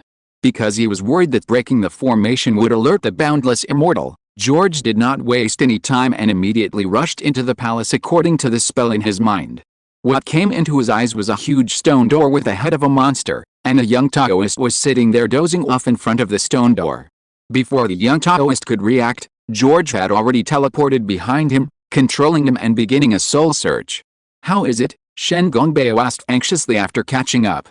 George frowned after knocking the young Taoist unconscious. Your father is indeed imprisoned behind this stone door, but it requires the presence of the boundless immortal to open it. If that doesn't work, just brute force it open, Ao Guang suggested, looking at the stone door. With Aobing not on the Jade Void Palace, he had fewer concerns. Once he helped Shen Gongbeo rescue Shen's Hangdao, things would be much easier. I'm afraid it's not that simple, Ao Run smiled, touching the stone door as he saw George's furrowed brow. This material is extraordinary, indeed extraordinary. This stone door is forged from heavenly riverstone, already imbued with spirituality. It bears heavenly venerable incantations, making its defensive power stronger than ordinary innate spiritual treasures. Only a great Luo Golden Immortal can break it. This knowledge was all that George had gleaned from the young Taoist's mind. Chapter 710 The Siege of the Disciples of the Chan Sect. Not even a great Luo Immortal can break this. Shen Gongbeo was so angry he almost ground his teeth to powder. Senior brother really thinks highly of my father. His father, Shen's Hangdao, was not even a golden immortal. Taoist Shen, it seems you have to give up for now. Kidnapping Wulian Immortal from Jade Void Palace to open this door is too risky. We are not willing to take that risk. Aorun didn't mince words and directly stated his plan. Secretly rescue Shen's Hangdao, then steal the Immortal Pill, and take advantage of Wulian Immortal's lack of reaction time to fight their way out of Jade Void Palace. Although this plan was dangerous, the chances of success were still high. Because once they were out of Jade Void Palace, both her sky-splitting claw and George's teleportation technique could quickly shake off Wulian Immortal and the Jade Void Palace disciples. However, to capture Wulian Immortal alive inside Jade Void Palace, then go deep into Jade Void Palace to open this door, and then break out of Jade Void Palace was suicidal. Leaving aside the strength of the Boundless Immortal and the array formation of the Jade Void Palace, the countless disciples of the Champ sect within the Jade Void Palace alone would be enough to give them a hard time. Even with the sea monsters from the Four Seas in Georgia's space, the disciples within the Jade Void Palace are not just the demon-catching team. The demon-catching team disciples are those carefully selected by the Boundless Immortal who agree with his ideals. Besides the demon-catching team, the Jade Void Palace has many other disciples, more than 10 times the number of the demon-catching team, each with considerable strength. If the news is relayed in time, the 11 Golden Immortals not on the Jade Void Palace and their disciples might receive the message and rush over. And those 11 Golden Immortals personally taught by the Primordial Heavenly Venerable are all Golden Immortals and Taii Golden Immortals, each possessing several top-tier magic treasures. If that's really the case, then we can only plan carefully. Shen Gongbeo did not refute Aorun's words because he was rational and knew that if there was no opportunity, forcibly rescuing people would likely result in total annihilation. Not necessarily. George took out the Ruai Jingu Bang again and said, if it were before, it wouldn't be so certain, but since it's a door, and we have this Ruai Jingu Bang, with our combined strength, we might actually have a considerable chance of forcibly breaking it open. It's a door, so it's subject to the unlocking spell. Add to that the indestructible Ruai Jingu Bang, the Heaven and Earth Divergence Sword, the 4 Dragon Kings with the Golden Immortal Strength, Shen Gongbeo with Golden Immortal Strength, and his own full force attack. He felt it was worth a try. What are the chances? Ao Guang asked. George raised his hand. 70 or 80%. If it's 70 or 80%, then we're willing to try. Hearing George's result, Ao Guang nodded. 70 or 80% was already a very high probability. If it didn't work, they could simply run away, so it wasn't too dangerous. Alright, then we'll have to trouble you all. Shen Gongbeo clasped his hands and bowed deeply to everyone. Let's begin. The maze has been broken. The Boundless Immortal Elder may have already noticed. George didn't waste any words. Wielding his golden cudgel in one hand and the Heaven and Earth Diverging Sword in the other, channeling his inner energy into them as he slammed them against the stone door. Boom! With a deafening roar, the stone door immediately began to shake. Such formidable strength, Shen Gongbeo and the 4 Dragon Kings widened their eyes, astonished by the powerful magic George had unleashed in an instant. They had always known that George was strong, but they hadn't expected him to be this powerful. This fluctuation of magic power was almost on par with the Taii Golden Immortal. We'll help you. Regaining their senses, the leopard and the 4 dragons immediately drew their weapons and magical treasures, unleashing their power together as well, slamming them against the stone door. The stone door shook even more violently, seemingly in danger of being blasted open at any moment. Open it, George shouted, unleashing the law of the unlocking spell. The stone door could no longer hold on and was finally forcibly blasted open. Seeing this, Shen Gongbeo quickly rushed into the stone door. Father, Shen's Hangdao, his arm severed, was bound to a stone pillar by magical chains, severely injured and unconscious. Quick, let's go. Wulian Immortal has discovered us. Sensing the powerful energy rushing towards them, George, without waiting for Shen Gongbeo to wake Shen's Hangdao, severed the chains with his sword and rushed out with the unconscious Shen's Hangdao. It really is you. How dare you come to Yuxa Palace? You're courting death. As soon as they rushed out of the underground palace, they heard a familiar laugh. It was Wulian Immortal arriving from afar on a cloud. Wulian Immortal had returned to Yuxu Palace from Chentang Pass. After careful consideration, he decided to play the villain by falsely accusing Shen Gongbeo of a trap, portraying his attack on Chentang Pass as a scheme by the Dragon Clan to deceive the ignorant mortals.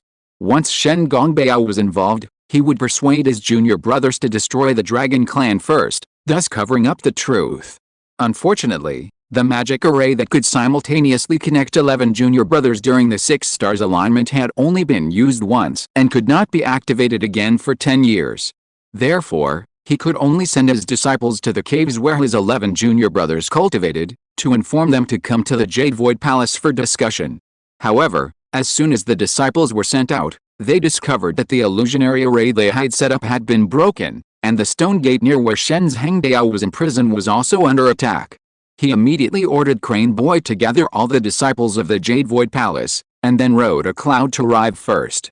When he saw that it was indeed Shen Gongbeo leading the Dragon Clan to rescue Shen's Hangdao, he was not angry but delighted, because this further proved the Dragon Clan's malicious intentions. At the same time, with the Heavenly Venerables array and the combined efforts of so many disciples in the Jade Void Palace, he was confident he could capture Shen Gongbeo and the 4 Dragon Kings.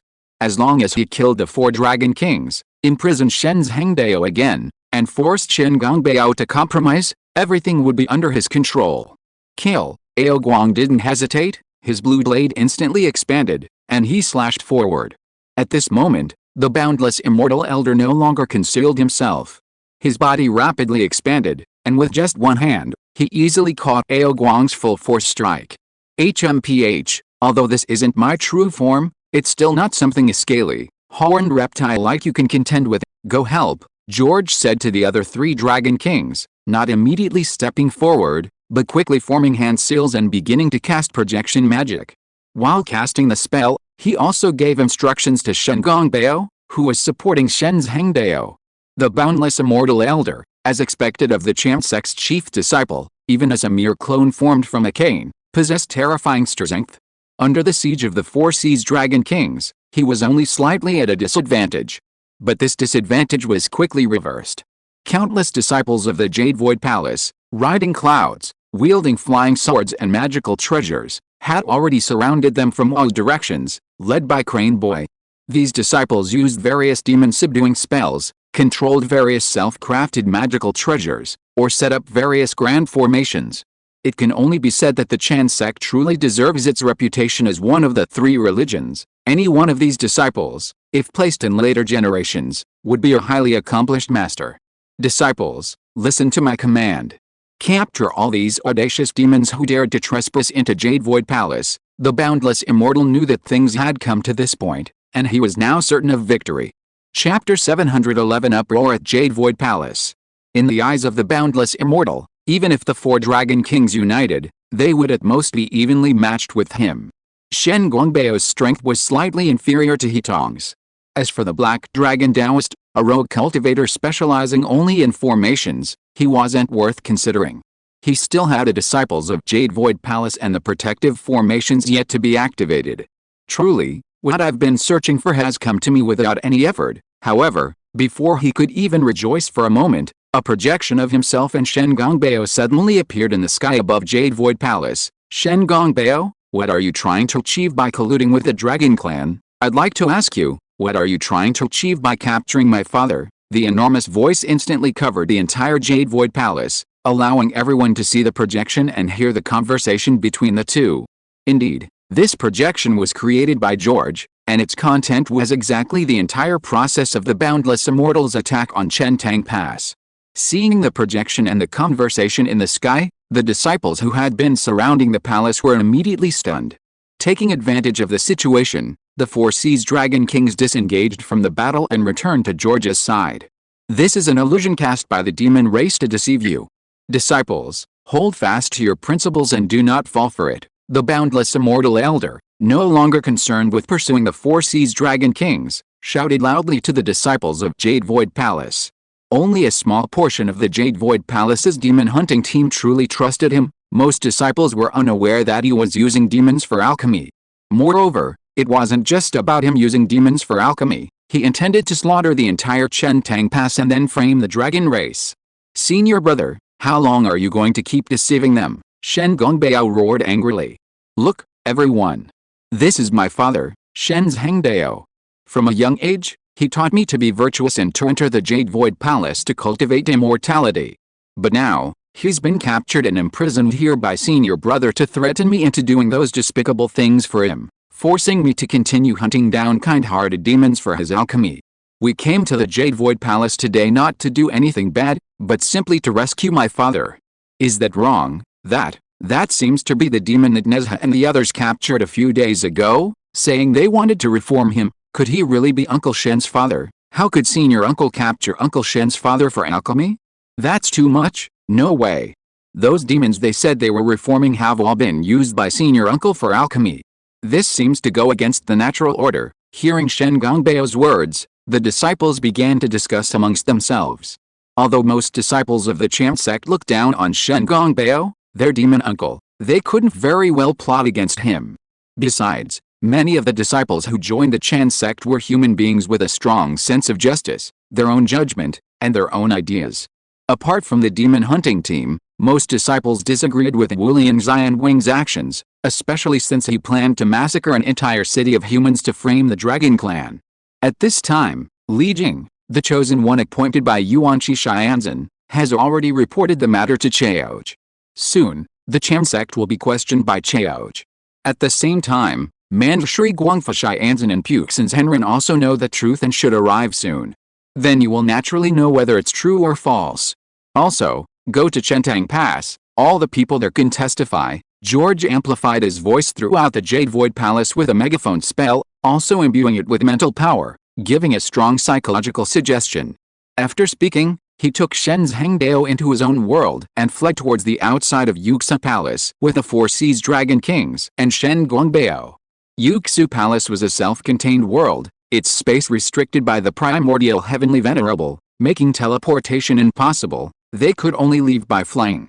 Faced with the escape of George and his group, most of the Yuxu Palace disciples chose to remain silent, having chosen to believe under George's psychological suggestion. Even those who hesitated could not bring themselves to act immediately. You bunch of fools who can't distinguish friend from foe. If the immortal status were as solid as a rock, if you pampered juniors put in half the effort of the demon race, would I need to go through all this trouble? Seeing that most of his disciples were indifferent to George and his group's escape, Wulian Immortal Elder was furious and cursed loudly. Even if I am shattered to pieces and bear the infamy, it is all for the eternal hegemony of the Chant sect. I have a clear conscience. With that, he led the Crane Boy and chased after George and his group. Those willing to follow me in battle for the Chan sect will have their elixir supply doubled after the war. Hearing the words of the boundless Immortal Elder, many disciples wavered. Some genuinely agreed with his views, while others were simply tempted by the elixir, most of whom were former members of the demon hunting team. In an instant, a third of the disciples took flight, following the boundless Immortal Elder towards George and his group. Later, some who had come to their senses also joined the chase. Not bad, more than half gone. Looking at the boundless Immortal Elder and his pursuers, George nodded silently. Reducing the enemy by more than half was somewhat beyond his expectations. It seemed that most of the Jade Void Palace disciples were relatively kind, at least when it came to matters of principle. You can't escape. I've already activated Master's Magic Array. Jade Void Palace is now sealed off. The boundless Immortal Elder, frantically pursuing them, taunted loudly, attempting to exert psychological pressure on George and his group. George remained unmoved. HMPH, they're all using demon pills refined by the demon race. Take this. Passing by the location of the Heavenly Origin Cauldron in the Jade Void Palace, George roared, enlarging his golden cudgel and slamming it towards the cauldron. The Four Seas Dragon Kings and Shen Gongbao also cooperated, each unleashing their magical treasures to smash the Heavenly Origin Cauldron with all their might. Shen's Hangdao had already been saved. Next, it was naturally the immortal venerable Wulian's elixir. This was George and the Four Seas Dragon King's main focus. Taking such a great risk wasn't just for saving Shen's Hangdao. How dare you? Don't damage my Heavenly Origin Cauldron. Seeing George and the others attacking the Heavenly Origin Cauldron, Wulian Immortal's expression changed slightly. However, the Heavenly Origin Cauldron was no ordinary magical treasure. Although mainly used for refining pills, its defensive power was not to be underestimated. He believed that even if the six joined forces, they wouldn't be able to break through it in a short time, instead wasting their escape time and allowing him to catch up. Boom! With a loud crash, a large hole was punched into the Heavenly Origin Cauldron. What? Upon seeing this, the boundless Immortal's expression changed drastically. That's the Ruai Jingu Bang, golden cudgel, forged by our Grandmaster Uncle, He recognized the cudgel in George's hand as the Rui Jingu Bang, personally forged by his grandmaster uncle from the sea-stabilizing divine iron, which served as the core of the demon-locking array used to suppress the 3 dragon kings and the sea demon. What surprised him even more was that the magical power fluctuations that the rogue cultivator Black Dragon Taoist had just unleashed were actually no less than his own. Chapter 712, Beating Up the Boundless Immortal. Ha ha ha, so you use demonic energy to refine pills? Watch me destroy them all. George flew directly into the heavenly origin cauldron, which had been blasted open, his body crackling with violent lightning, blasting the already damaged cauldron apart. Everyone saw that the countless immortal pills that exploded were instantly reduced to ashes by the violent lightning. Of course, the truth was definitely not like that. The moment George entered the heavenly origin cauldron, he absorbed the mountain of immortal pills inside into his own world, and then used a copying spell to create a batch of fake ones. The immortal pills destroyed by the lightning were all fake. My immortal pills, seeing that the immortal pills he had painstakingly accumulated and refined for 6 years had all been destroyed by George, the boundless immortal felt his heart bleeding. At the same time, he transformed into his most ferocious tree giant form. Kill them all, go. With the immortal pills in hand, George gave the 4 Seas Dragon Kings and Shen Gongbeo a wink, and continued to flee towards the Jade Void Palace gate at top speed. Such a large quantity of elixirs, even if divided equally, would be enough to allow Shen Gongbeo and the others to advance to the peak of the Golden Immortal Realm, or even the Tai Golden Immortal Realm. It would also allow George to take a significant leap forward at the single universe level. More importantly, with these elixirs, his cultivation of this world's techniques would be twice as effective. The blockade was really fast. Reaching the White Jade Archway gate of the Jade Void Palace, George and his group of 6 discovered that the special entrance to Kunlun Mountain outside the palace had been closed. They passed through the gate and found themselves inside the Jade Void Palace, not outside. The gate had become purely decorative. Where do you think you're going now? The boundless immortal chanted an incantation, and the bright sky above the Jade Void Palace was instantly covered by terrifying thunder clouds. He had activated the defensive array left behind by the primordial heavenly venerable. Feeling the heavenly tribulation clouds above, even more powerful than those surrounding the destroyed demon pill, George couldn't help but sigh with a touch of trepidation. Thank goodness I was prepared. Infiltrating the Jade Void Palace to rescue Shen's Hangdao, steal the elixir, and save Nezha and Ao Bing, it would have been nearly impossible to do so without making a sound. Once their tracks were discovered, the boundless immortal would undoubtedly seal the exits and activate corresponding defenses. In that case, they would be trapped like turtles in a barrel, unable to escape. Therefore, without a countermeasure, even with the lure of the elixir, he wouldn't have dared to venture into the Jade Void Palace. His countermeasure was simple. Before entering the Jade Void Palace, he would leave a mental clone outside as a location. Then, using this location, he could open a special portal that allowed him to traverse parallel worlds, thus escaping the Jade Void Palace, this independent blessed land. Ordinary teleportation techniques wouldn't work within the Jade Void Palace, but breaking through the world barrier and entering a parallel world through a special portal had a high chance of success. The main issue is the absence of Yuanqi Xianzhen. The formation was being managed by Wulian Xianwen. And even then, it was an avatar, making it difficult to unleash its full power. Furthermore, upon entering the Jade Void Palace, he had already tested it, confirming he could sense the location of the external thought entity before proceeding according to plan. In fact, if an unexpected situation arose and the special gate couldn't be used, he had a final plan, to disregard everything, even offending the entire Chen sect and Yuanqi Xianzhen, to eliminate Wulian Xianweng's avatar. Because if Wulian Xianweng's avatar died, there would be no one to manage it, and the formation would naturally fail. Fortunately, the worst hadn't yet occurred. Open the gate, George waved his hand, and a spatial gate leading directly to the thought entity instantly formed. The 6 of them leaped into the gate, appearing in the air above Kunlun Mountain. They hadn't placed the thought entity too far away, fearing interference and potential problems. After all, this world was full of powerful beings. How is this possible? Seeing George open the spatial portal to the outside world, Wulian Immortal was stunned, but he quickly recovered. Follow me. Deactivating the defensive array and reopening the entrance to Jade Void Palace, Wulian Immortal appeared in the Kunlun Mountains with a large group of disciples, charging towards George and his group. HMPH, just because I don't show my teeth doesn't mean I'm a pushover. Seeing Wulian Immortal continue his pursuit, George knew it was time to teach him a lesson, to deter him from further arrogance.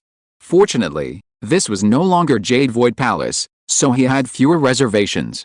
"Come out, all of you." With a wave of his hand, he opened his own world, releasing all the dragons and sea monsters from the four seas. "You deal with the others, leave Wulian Immortal to me." George transformed into a black dragon, his body rapidly expanding, like a colossal beast swallowing the heavens and earth, charging towards Wulian Immortal. Arrogant. Law of heaven and earth, the boundless Immortal was shocked to see so many sea monsters appear at once, but seeing George dare to attack him alone, his anger flared. It was all because of this black dragon that his plans had been repeatedly disrupted. Today, regardless of others, he was determined to kill this black dragon. He unleashed the law of heaven and earth, transforming into a tree giant as large as George and engaging him in battle. Below, the four dragon kings and Shen Gongbeo, along with the remaining dragons and sea monsters, also clashed with the disciples of the Champ sect. "How can your strength be so great?" The more the boundless Immortal fought George, the more astonished he became. All the spells he cast were absorbed by George using devouring magic, 6 treasures Immortal Thief, and Key Source Flow, turning them into primal energy. George then retaliated with various strange and never-before-seen flames. Crucially, his true form was a staff, belonging to the wood element, which was countered by fire. Ordinary flames were fine, but none of the flames George spewed were ordinary. They were no less powerful than the 3 true fires. In close combat, the black dragon's thick hide and various defensive spells made it difficult to attack its true form. Even more cunningly, while other demons relied on their teeth and claws to fight after reverting to their original forms, this black dragon continued to wield its enlarged Rui Jingu Bang. Relentlessly swung it at him. He was covered in welts. Damn it, he was completely outmatched in the battle with George. Looking down, he saw the disciples of the Champ sect being driven to the brink of collapse by the 4 dragon kings and Shen Gongbeo with their sea monsters. If this continued, they wouldn't be able to pursue them. They would be wiped out immediately. Retreat. Left with no other choice, Wulian Xianwang broke free from the melee with George, his face bruised and battered, and ordered the Chan sect disciples to retreat back to Yuxa Palace. "Let's go too." Seeing Wulian Xianwang had retreated, George recalled his sea monsters and, along with the 4 dragon kings and Shen Gongbeo, teleported away. A show of force was enough, there was no need to go too far. Otherwise, once Yuanqi Xianzhen and Wulian Xianwang's true forms emerged from seclusion, things would become difficult to handle. You should know that if you had taken Wulian Xianwang into his own world and fought in his own world, he could have killed Wulian Xianwang's clone on the spot. Chapter 713 The 3 Immortal Islands and the 3 Immortal Maidens. On Skull Mountain, Neziha and Aobing, following Lu Tong's orders, were ganging up on Shichi to complete the 3rd trial. Just as they were about to succeed, 6 figures suddenly appeared above them. "Neziha, Aobing, stop immediately." It was George, accompanied by Shen Gongbeo and the 4 dragon kings, who had teleported over. "Father, why are you here?" Aobing was clearly stunned to see the 6. His father was in charge of the demon locking array and couldn't leave the East Sea. His 3 uncles and aunt were the targets of suppression and couldn't possibly be here. Seeing Aobing stop, Neziha naturally stopped as well. He, too, had a big question mark on his small head. Shiji, already nearly broken from the 2's attack, quickly retreated and returned to her normal size upon seeing them stop. Not good. Lu Tong, who had been supervising Neziha and Aobing, sensed something was wrong upon seeing George and the others. Without a word, he hurriedly led all the disciples of the demon-catching team away. Only the bewildered Thais Henrin was left standing there, utterly confused. "What's going on here?" Something unexpected happened. George stepped forward and quickly explained the whole situation. Thais Henrin listened, his face filled with disbelief. This senior brother, how could senior brother be so foolish? Although he didn't believe his senior brother would do such a thing, he also didn't think George and the others would lie to him. Because he could easily find out the truth by asking at Chentang Pass and Yusu Palace, there was no way to fake it. "Damn that big peach, I'll twist his head off and use it as a shuttlecock." Neziha was furious, his body blazing with demonic fire. If it weren't for George turning the tide, Chentang Pass and his parents would probably have been killed by Wulian Xianwen. Thinking of this, he was both angry and fearful, and his eyes were full of gratitude as he looked at George. "Father, what do we do now?" Bing asked his father, Guang. Guang then recounted the plan he had discussed with Shen Gongbeo, George, and others. Our entire dragon clan will flee to the depths of the East Sea to hide. Your master's friends, experts from the G sect, are there and can provide protection. Although Wu Lianxianwing's conspiracy had been exposed, the three pure ones were still in seclusion, and no one could officially punish him. Therefore, Wu Lianxianwing was still the head of the Chan sect and had countless ways to target the Dragon Clan, so they couldn't afford to be careless. Moreover, they had just caused a scene at Yuxa Palace. Therefore, only by entering the depths of the East Sea, into the territory of the G sect, and relying on the power of the G sect could they avoid being punished. Once the three pure ones emerged from seclusion, they would then decide on their next move based on the situation. Nezha, what do you think?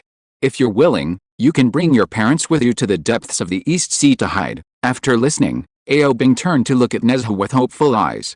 Nezha looked reluctant, but still shook his head helplessly. Father and mother won't leave Chentang Pass, and I can't bear to leave them.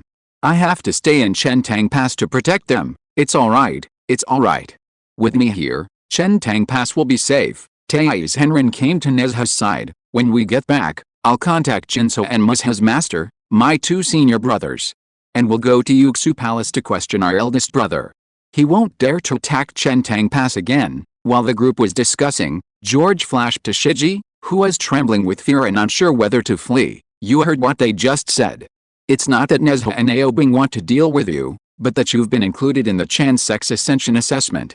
If you continue to stay here, you'll be attacked again next time, and your death is only a matter of time. I've never left this place since I started cultivating, nor have I ever harmed anyone.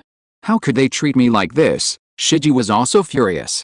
If George and the others hadn't appeared, she would have been defeated, captured, and taken back to Yuxu Palace to be refined into elixirs.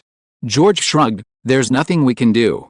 Even Shen Gongbeo, a disciple of the Chan sect, had his father captured, let alone you. Why don't you consider coming with us to the East Sea to join the G sect? There are many demon cultivators like us there. Although Shiji couldn't defeat Nezha and Bing, she still possessed cultivation close to that of a golden immortal. Of course, they wanted to recruit as many experts as possible. In fact, in his original impression, Shiji seemed to be a disciple of Tongshan Dorn of the G sect, a stubborn rock spirit.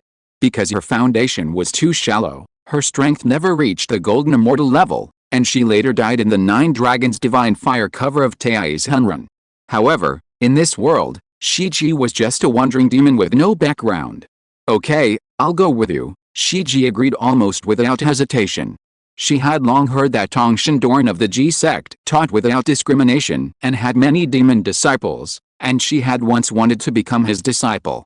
But because she was too much of a homebody and too lazy to go out, and felt that she could just stay in her cave and not cause trouble, and slowly cultivate, becoming a disciple was too troublesome. However, almost being captured and forced into alchemy made her realize that to cultivate properly, one needs a background and connections. Otherwise, one is merely cultivating for others. As the saying goes, one cannot teach a person everything, but experience teaches a person in one go. While George had won over Shiji, the other side had also reached an agreement. Tai's Henrin returned to Chentang Pass with Nezha, while George, the four Dragon Kings, Shen Gongbeo, Bing, and Shiji, along with the sea monsters of the four seas, flew towards the depths of the East Sea. Nezha and Bing were reluctant to part, promising to meet again after things calmed down. Traveling for 3 days, they arrived at the three immortal islands of Penglay Wonderland in the depths of the East Sea. This time, we're going to visit the three immortal maidens of Sankson Island. They are the strongest disciples of the G sect. If they are willing to protect the Dragon Clan, then the Dragon Clan will be safe. Shen Gongbeo pointed to an island surrounded by immortal energy and said to Guang, George, and the others. Moreover, with their introduction, your master will surely accept you as disciples, the three immortal maidens. George couldn't help but feel a surge of emotion upon hearing this. These three were extraordinary, especially young Seo, one of the three immortal maidens. A powerful figure from the primordial era who had already severed her 3 corpses and was only 1 step away from becoming a saint. The 9-bend yellow river formation set up by the 3 immortal maidens directly severed the 3 flowers atop the heads of the 12 golden immortals of the Cham sect, turning them into mortals. In the end, It was only by the shamelessness of Liuzi and Yuanqi Xianzhen personally intervening that the situation was resolved.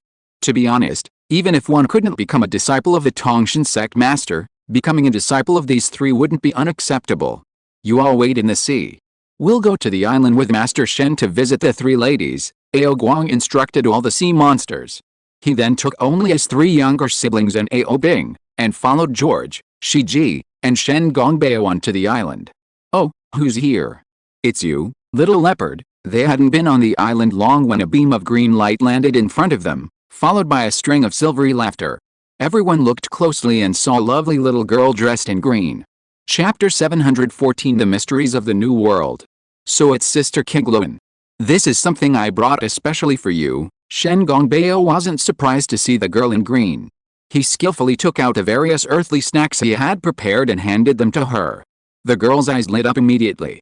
She took the snacks and pointed to the south of the island, saying, "The three goddesses are enjoying the flowers in the south. I've already deactivated the formation. You can find them there." After saying that, she transformed into a streak of green light and disappeared. The divine bird Kingluan, at least a Tai golden immortal, incredible. George couldn't help but click his tongue in amazement as he watched the girl in green disappear. Even young Xiao Niang's mount might have a cultivation level higher than his. Following the guidance of the divine bird Kingluan, George soon met the legendary three immortal goddesses with Shen Gongbeo. Their appearances were one thing, but their cultivation levels were the main thing. Even he couldn't see through the three goddesses' cultivation levels at all. At first glance, he thought they were all ordinary people without any cultivation. Shen Gongbeo greets the three ladies. "You little leopard, it's been 6 years since you last visited us. Looks like you've brought quite a few friends this time." Yuxio, the most mature of the three ladies, spoke gently to Shen Gongbeo. Shen Gongbeo chatted familiarly for a few moments, then recounted his experiences over the past 6 years. Upon hearing this, Bixio, the youngest and most impulsive, immediately burst into a tirade. "I hate those hypocritical bastards of the Champ sect the most. You, boundless immortal, dared to use us demons for alchemy. Humph, little leopard, take me to the Jade Void Palace. I'll smash it up for you to vent your anger." This fairy Bixio is really fierce. George remained silent, standing there quietly, but his mind was racing. "Sister, don't be impulsive." Kyongxio quickly stepped forward and pulled Bixio back, sighing as she looked at Shen Gongbeo. "It's a pity, little leopard, if you had joined my G-sect back then, none of this would have happened. The Dragon Clan's fortune hasn't been completely exhausted, there's still a glimmer of hope. For now, live in the nearby seas." The eldest sister, Yuxio, calculated with her fingers. "As for the little leopard, you stay here for now. When Master comes out of seclusion, I will personally inform him and have him communicate with second uncle about you and Ao Bing. You two are both very good, especially the Black Dragon, who is loyal and righteous. After Master comes out of seclusion, I will recommend you to him. With his character, he will surely accept you as disciples. Stay on 3 immortal islands for now. If you have any questions about cultivation, you can come and ask us." In a few words, Yuxio arranged everything. Going to smash the Jade Void Palace was not advisable. That would be slapping second uncle Yuanqi Xianzhen in the face, and Master would also lose face. They couldn't let what was originally in the right become unreasonable in the end. Once Master emerges from seclusion, he can communicate with second martial uncle to truly resolve the issue, allowing Shen Gongbeo to return to the Champ sect and Ao Bing to successfully ascend to immortality. Shiji and the Black Dragon are both quite strong. The Black Dragon even defeated Wulian Immortal in a one-on-one fight. Although it was only an avatar, it's still a rare talent. Incorporating them into the G-sect will strengthen it.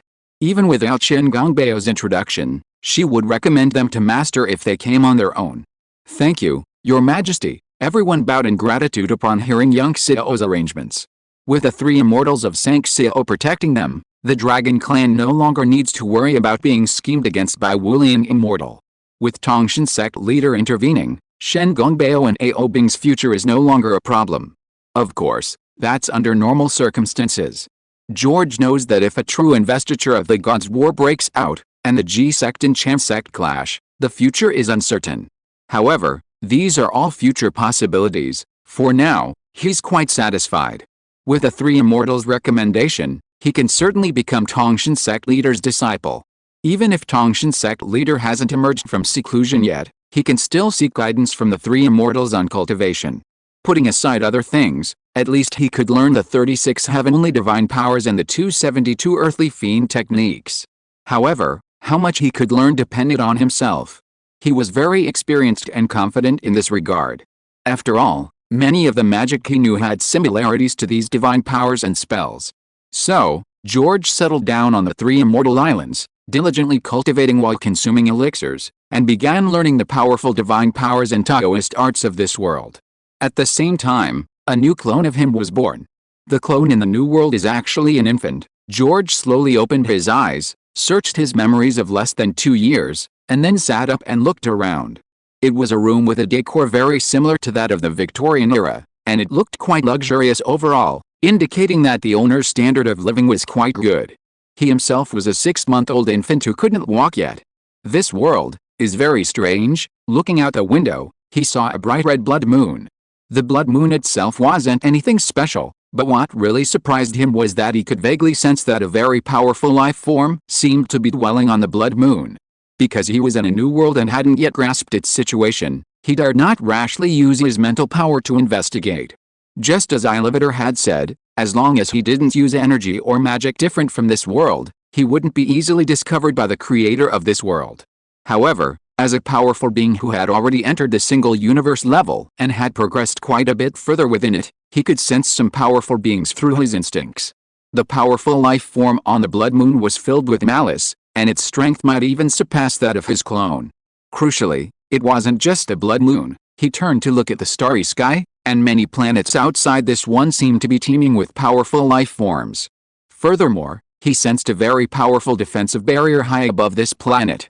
And in 7 directions of this barrier, there were 7 strong energy reactions. It seemed that 7 powerful beings were strengthening the barrier in a very special way to defend against the malicious life forms that inhabited the planet. Compared to the life forms outside the planet, these 7 seemed much weaker. His intuition told him that if he went all out, he would be stronger than them. But that was 1-on-1, not 1-on-7. Furthermore, this was only a reference point, a judgment based solely on energy, excluding all external factors. The true outcome would depend on their respective methods. For example, if 2 people had similar energy levels, one might possess various powerful spells, allowing them to better leverage their power, while the other wouldn't, and thus would naturally lose. Other factors included magical artifacts, unique worlds, and laws. In these aspects, George held an absolute advantage. If you are listening to this novel on a channel other than Fanfic World, it means it was downloaded and re-uploaded without effort. We warmly invite you to visit our channel, Fanfic World. There you will find the original version of this story and many other novels of various genres. We look forward to seeing you dive into a world of incredible novels. Chapter 715 Father and Mother. Someone's coming in. Hearing footsteps outside, George quickly lay back down in his crib, closing his eyes and pretending to be fast asleep. From the powerful beings he sensed in the sky and on other planets, he could determine that the creator of this world was at least at the multiverse level. This was assuming there was only one world and no other parallel worlds. Because this world's level was clearly not low, it belonged to the type where a single world was exceptionally powerful, and it didn't need to create parallel worlds to reach the multiverse level. If there were parallel worlds, then the creator's strength might exceed the multiverse level. The worlds he had experienced so far could be roughly divided into 5 categories. The first category was the creator's single universe level, where the world created was also at the single universe level, and the entire universe wasn't very large, nor were the powerful beings within it very strong. For example, in the world of the Mage's Apprentice, the most powerful beings were only Merlin and Morgana, creators at the single universe level, who were killed while exploring chaos. The second category was the creator multiverse level, where the world created was at the multiverse level, but there was only one world, and the powerful beings within it could even approach or reach the single universe level. For example, in Middle-earth, Ilevator has just reached a multiverse level. He created only one world, but its timeline is constantly looping. However, the humans, elves, dwarves, orcs, and various magical creatures in this world are far stronger than those in the Mage's Apprentice world. Furthermore, it possesses powerful gods like the Valor and the Mahir. The Elder Scrolls world, which I entered before, is similar. It's a single, Exceptionally powerful world. The Daedric and divine beings in the Elder Scrolls world are generally at the single universe level. The third type is the creator multiverse level, where the world created is at the single universe level, but because multiple parallel worlds were created, the overall strength reaches the multiverse level. Examples include the Harry Potter world, Fairy Tale world, and Cardcaptor Sakura world. The fourth type is the creator far beyond the multiverse level, where the world is at the single universe level, but the number of parallel worlds is enormous. A typical example is Marvel, whose main universe is approaching the multiverse level, and there are countless such worlds in Marvel, constantly increasing. Therefore, Marvel's creator belongs to the omnipotent universe level. The fifth category consists of creators far exceeding the multiverse level, world strength surpassing the single universe level, reaching the multiverse level, and also possessing parallel worlds. This is the primordial world, where the Nezha world is located after leaving the under one-person world. The primordial world itself is not only at the multiverse level, but even reaches the super-universe level. Its powerful beings, like the three pure ones, are likely at the super-universe level. And there isn't just one such primordial world, but many, though not as numerous as the near-infinite Marvel universes. Therefore, the current ruler of the primordial world, Hongjin, who has transformed into the heavenly Dao, should also be at the omnipotent universe level in his eyes. Currently, he initially judges this world to belong to the second category, meaning there is only one world, but it has reached the multiverse level, the powerful beings within it have reached the single universe level, and the creator has reached a multiverse level. However, this is only a preliminary judgment. If this world also has parallel worlds, then it will be classified as the fifth category. As for himself, he currently belongs to the first category, at the single universe level in both his own existence and the world's level. If he can merge his clones, he can advance to the third category. If his strength and the world within him continue to grow before the clones merge, eventually reaching a multidimensional state, then merging them again would allow him to become a fifth type. Therefore, he needs to be cautious in the early stages, avoiding exposure and preventing the creator of this world from discovering him. Once he learns the power system of this world, he can modify his magic, Taoist arts, and supernatural abilities accordingly. After collecting all the resources useful to him, he should carefully seek out and test the creator of this world. If they are benevolent, all the better. If they are malicious, he should run away immediately. In fact, even without using energy, with his superimposed physical body at the single universe level, no non-single universe level powerhouse can harm him. Moreover, he's not stupid. If he encounters something that threatens his safety, he will still use energy when necessary. He still has his own world. As long as he pulls his opponent into his world to fight, the risk of exposure will be greatly reduced. Darling, don't worry, Lanius is a trustworthy man. Our representatives have even gone to the Hornach Mountains in West Velas County to investigate.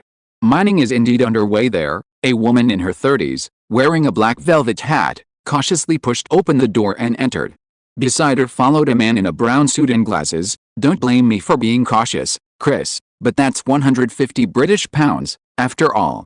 That's most of our savings after buying this house. If there's a problem, our standard of living will drop significantly for the next few years. Besides, our baby was just born, and there are many expenses. The bespectacled man looked at the sleeping George, his eyes full of tenderness. The woman named Chris looked at George in the same way, her eyes no less tender than the man's. Jack, that's precisely why I want to invest in Lanros's steel company. If all goes well, we can make a fortune and then move to the capital, Backlund. That way, our child can grow up in Backlund, the most prosperous city in the kingdom, and he will have a brighter future than we have. You have a point. The bespectacled man was gradually persuaded. Seeing this, his wife continued to convince him. My sister is planning to have Megas and Lanros officially engaged once this investment is successful. I heard from Megas that Lanros bought her an engagement ring today. That way, Lanros will soon be our nephew-in-law. How could he possibly cheat us? Besides, it's not just me this time, there's Grasses and the others too. Dozens of us have invested over £10,000. Even if I lack experience, there are so many of them, some of whom are very experienced investors. There's no way things will go wrong. It seems like we're guaranteed to make a profit this time. The husband was finally completely convinced and agreed. Darling, you're so wonderful. Let me treat you tonight. Seeing her husband agree, The wife excitedly pushed him onto the bed. The husband's expression immediately changed. "No, it will disturb the child. It's all right. He's sleeping soundly. I won't make a sound." Chapter 716 Surprise. Unexpected. 30 like a wolf, 40 like a tiger, George, his eyes tightly shut, couldn't help but mutter to himself as he listened to the commotion on the bed next to him. Indeed, this couple, nearing 40, were his parents and this life's alter ego. Although this infant only had 6 months of memories, George had gleaned a considerable amount of useful information from everything the baby had seen and heard during those 6 months. First, through the conversations of his parents and relatives, he had roughly deciphered the local language and could understand the investment issues his parents had just discussed. Second, precisely because he had figured out the language, he had also learned some things from the conversations he had overheard in the past 6 months. He was in Tingen City, a small northern city in the Akova County of the Kingdom of Rune in the northern continent. His parents were middle class in this city. They had married 10 years ago and only this year had their first child, himself. Finally, both his parents were believers in a church called the God of Steam and Machinery. No wonder it took them 10 years to have a child. It seems there's a reason. 5 minutes later, the commotion on the next bed ceased. The battle was clearly over. An hour later, noticing his parents were asleep, George quietly got up, leaped to the head of the bed, and gently pressed his hands on their heads, physically putting them into deeper sleep. His purpose was to ensure they wouldn't wake up before dawn. After doing this, he went to the window again, grabbed the small blanket he had used to cover himself, and jumped out. He wasn't leaving his home in this world just like that. It was currently a good place to hide his identity, and he wasn't in a hurry to give it up. Besides, having taken over someone else's child's body as a clone, he felt he had to repay something.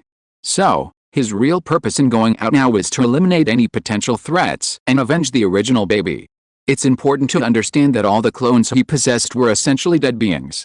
This baby was no exception. In other words, if he hadn't taken over this body, Jack and Chris, who entered the room, wouldn't have seen a sleeping baby, but a lifeless, dead baby. And through the baby's memories, George knew it wasn't a natural death, but a murder.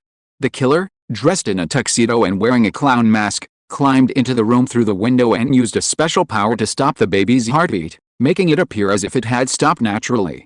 Afterward, he quietly left through the window. This way, wrapping a small blanket around his waist to cover his exposed genitals from his open crotch pants, George sniffed the air and chased after the killer westward. Although he couldn't use a tracking spell or his mental powers to lock onto the killer, he still possessed a physical body as powerful as a god. With just his sense of smell, he could easily track the killer's scent, which had been gone for nearly an hour. On the rooftops of houses in Tingen, George left numerous afterimages. Soon, after traversing half the city, he found the killer's figure. Interesting, is this the power system of this world? After finding the killer, George didn't immediately reveal himself but hid on the rooftop of a distant house, observing with his extraordinary eyesight. It wasn't that he was worried about the opponent's strength, but the murderer was currently fighting others. And not just any ordinary fight, but one involving supernatural powers. So he decided to observe first, and also learn about the general nature of supernatural powers in this world. He hadn't heard any discussion about supernatural powers or events in his parents' and relatives' conversations, indicating that ordinary people probably couldn't access them. If the murderer was taken down by those people, he wouldn't have to get involved. In the open space of the warehouse in the distance, the murderer wearing a clown mask was fighting a group of 6 people. He could summon flames, use paper figures as decoys to absorb damage, and fire air bullets with the power of bullets. The 6 people fighting him were no ordinary people either. Some could influence their enemies with poetry, some possessed immense physical strength and extraordinary close combat abilities, and others wielded firearms with pinpoint accuracy. Under the combined attack of the 6, the murderer wearing the clown mask, though powerful, quickly found himself at a disadvantage. Just as he was being controlled by the song and about to be shot dead, a horrific scream suddenly erupted from the warehouse in front of them, accompanied by an evil energy fluctuation. It was this scream that affected the clown-masked killer, causing him to break free from the song's control and barely dodge a fatal blow, only to be shot in the stomach. Taking advantage of the warehouse's disturbance, the clown-masked killer clutched his stomach and quickly retreated, disappearing into the darkness in the blink of an eye. Damn it, These night watchers of the Church of the Night are really tough to deal with. After disappearing into the darkness, the clown-masked killer didn't immediately retreat. Instead, he reached for his left arm, using his magician's damage transfer ability to redirect the gunshot wound from his stomach to his left arm. At the same time, he pulled a crystal pendant from his sleeve and quickly performed a divination. Fortunately, there's still a chance. The sound from the warehouse indicated that Riel Bieber, hiding inside, had gone out of control and become a monster, and a battle with the Night Watchers was inevitable. He could easily sit back and reap the benefits, waiting for both sides to weaken each other before retrieving the Antigonus family notes. Just in case, he even performed a divination, which indicated danger, but not great danger. Sure enough, things went exactly as he predicted. The warehouse door burst open with a bang. Riel Bieber, over 2 meters tall and completely transformed into a humanoid monster, covered in grayish-white, rotting slime, launched a frenzied attack on the 6 Night Watchers. However, before he could even rejoice that things were going as he expected, he suddenly heard a very childish and resentful voice behind him. "Give me back my life! Give me back my life!" Instantly, his body jolted, and his right hand lashed out, transforming the note into a flaming whip, which he turned and lashed out fiercely. How is this possible? Then, seeing the scene behind him, his pupils contracted, and his face showed a look of horror and disbelief. His flames missed, because the figure was much smaller than he had expected. The flaming whip simply swept past a person's head. This wasn't what terrified him. What terrified him was that the person was actually an upright infant, the very infant he had killed with his own hands just over an hour earlier. Surprised? Unexpected, isn't it? George chuckled, his figure flashing as he once again circled behind the clown-masked killer, knocking him unconscious with a chop to the ground. He didn't kill him, because he still needed to use the killer to obtain some important information. Chapter 717 Potions and Methods. After knocking out the masked clown killer, George didn't leave immediately but stayed to watch the outcome of the previous battle. That thing looks disgusting. George could easily crush the monster with a single finger, but its appearance, like a jumble of rotting corpses, was truly repulsive. But that thing is interesting. Turning to a black iron box on the ground, he could sense a strange energy fluctuation emanating from it. Extraordinary power out of control. After a round of shooting that hadn't harmed the monster, the middle-aged man in the black trench coat, with a slightly receding hairline, quickly said to a woman in a shirt beside him in a low voice, "Lolota, he looks like an undead." Find its weakness. The woman's pupils quickly turned gray-white as she looked at the monster. Meanwhile, George, who was secretly observing, couldn't help but mutter to himself, "The fog's coming. Quick, find Riel Bieber's weakness." While the black-haired woman used her supernatural powers to find the monster's weakness, the leader and the others also activated their abilities. Some used poetry to bewitch the monster, some released special fields to control it, and others engaged in close combat. And then there was the young man who had been merely a bystander, only capable of shooting with a pistol. However, it was this young man who caught George's attention. Because when the black-haired woman finally found the monster's weakness and the group worked together to defeat it, they accidentally knocked over the black box containing special powers. From the box crawled a palm-sized, strangely shaped clown puppet, its body wrapped in brown, oil-stained strips. As soon as the clown appeared, George sensed a hidden energy line on its body, quietly binding the young man. The young man's body quickly stiffened. Meanwhile, the other 5 people who had just worked together to defeat the monster were severely injured by its dying counterattack. Some were unconscious, others had lost their mobility, and were unable to move to help. Just as the youth was about to be completely controlled by the puppet, he struggled to take a few steps counterclockwise. His soul suddenly left his body and entered another space. When he returned, he was back to normal. He actually possesses an independent space, and with such a level of power. This youth is extraordinary. George, who witnessed the whole thing, couldn't help but brighten up. He could vaguely sense that the space the youth's soul had just entered was no lower in level than the world he had created. Moreover, it contained extremely powerful energy. I'm becoming more and more interested in the power system of this world. Seeing the youth return to normal and begin to help his companion, George dragged the unconscious clown killer and disappeared from the spot in a few leaps. In a forest on the outskirts of Tunjin City, George threw the clown killer to the ground, casually broke off a stick from his wrist, and then lashed it hard at the clown killer. The clown killer was immediately awakened by the pain and slowly opened his eyes. When he saw the baby holding the stick in front of him, he immediately remembered the strange experience before and raised his right hand to shoot an air bullet at George. He guessed that the baby he had killed must have been possessed by some powerful evil spirit. Just as he raised his right hand, the baby finger stick had already struck his arm. Ah! A scream rang out as his right arm was instantly broken by the stick. As a Sequence 7 magician, although he possessed many magical abilities, his physical enhancements weren't particularly significant, and he wasn't invulnerable. Before he could recover from the pain of his broken arm, the clown killer was met with a barrage of blows, screaming incessantly. Soon, he was beaten to the point of near death. Now, I'll ask you questions, and if you dare to conceal or deceive me in the slightest, I'll make you wish you were dead. George threw away the finger stick, radiating a godlike majesty. He couldn't directly search the clown killer's memories now, so he could only use this method to get the little clown killer to reveal relevant information. The aura pressure was far beyond the level of her life form, making the clown killer, lying on the ground with a bruised and swollen face, feel his entire soul tremble, even losing control of his bladder and bowels. "You're so terrifying. Why hit me like this? Do you think I dare not answer your questions?" This was a bitter smile creeping onto the clown killer mind. The infant before him felt like a legendary deity. And deities cannot be looked at directly. So even without the beating, the terrifying aura alone made him dare not harbor any thoughts. "Tell me, who are you? And who are those who fought you just now?" Seeing the clown killer intimidated, George began to question him one by one.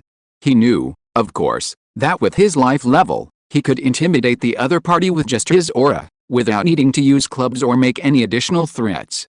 The beating just now was purely to avenge the infant from his previous life, otherwise, killing him after questioning him would be too easy for the killer. An hour later, George reached out and snapped the neck of the killer wearing the small mask, watching as his body gradually released extraordinary qualities that emanated special energy fluctuations. Potion, sequence pathways, godhood, so that's how it is. Holding the magician's extraordinary qualities in his hand, he smiled slightly and swallowed them directly. In this world, all extraordinary powers originate from potions. Ordinary people can become extraordinary beings by consuming potions, gaining various magical powers. The main ingredients of these potions are various monsters possessing extraordinary powers, combined with auxiliary ingredients and corresponding rituals. The lowest level of extraordinary being is Sequence 9. After slowly digesting the potions, one can advance to Sequence 8, and then continue advancing until reaching Sequence 0, which is becoming a true god. Just like the true gods of the 7 major churches in this world. There are 22 such pathways, each with different abilities, advancement materials, and rituals. However, all this knowledge originates from the original creator. Regarding the original creator, this world possesses a unified mythology. The original creator awoke from chaos, broke through the darkness, created the first ray of light, merged with the universe, and transformed into all things. In short, it's a combination of Pangu creating the world and God creating the universe. He now suspects that the 7 beings who naturally maintain the enhanced barrier might be the 7 true gods of the 7 major churches. Thus, it seems that as long as he follows any pathway to reach Sequence 0, he can become a true god of this world, and his power can multiply. If possible, he could later gather the remaining 21 pathways, increasing his power 21-fold. Of course, this is a matter for the future, and its feasibility is still uncertain. After all, the Joker killer is only Sequence 7 and doesn't know much about the true nature of this world. Much of what he knows might even be inaccurate. Chapter 718 Baby Magician George. The clown-masked killer comes from an ancient and mysterious secret society, not affiliated with the Church of the 7 Gods. This organization uses the same sequence, the specific names of which Shivan the clown killer, a mid-level member, doesn't know. He only knows that Sequence 9 is called a diviner, Sequence 8 the clown, Sequence 7 the magician, and Sequence 6 the faceless man. Their specialty is divination. At Sequence 9, physical abilities are slightly enhanced, intuition is greatly amplified, and the ability to predict the future is gained. At Sequence 8, one possesses superior coordination and balance, precise body control, outstanding agility and speed, and decent strength, excelling in skillful combat. They can effectively control facial expressions and body language, making lies more believable. They can rely on intuition to form mental images and predict the target's next move.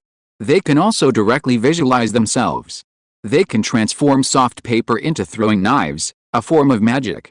At sequence 7, hands become more dexterous, movements more agile, even without extraordinary abilities. With dedicated study, one can become a top-tier magician.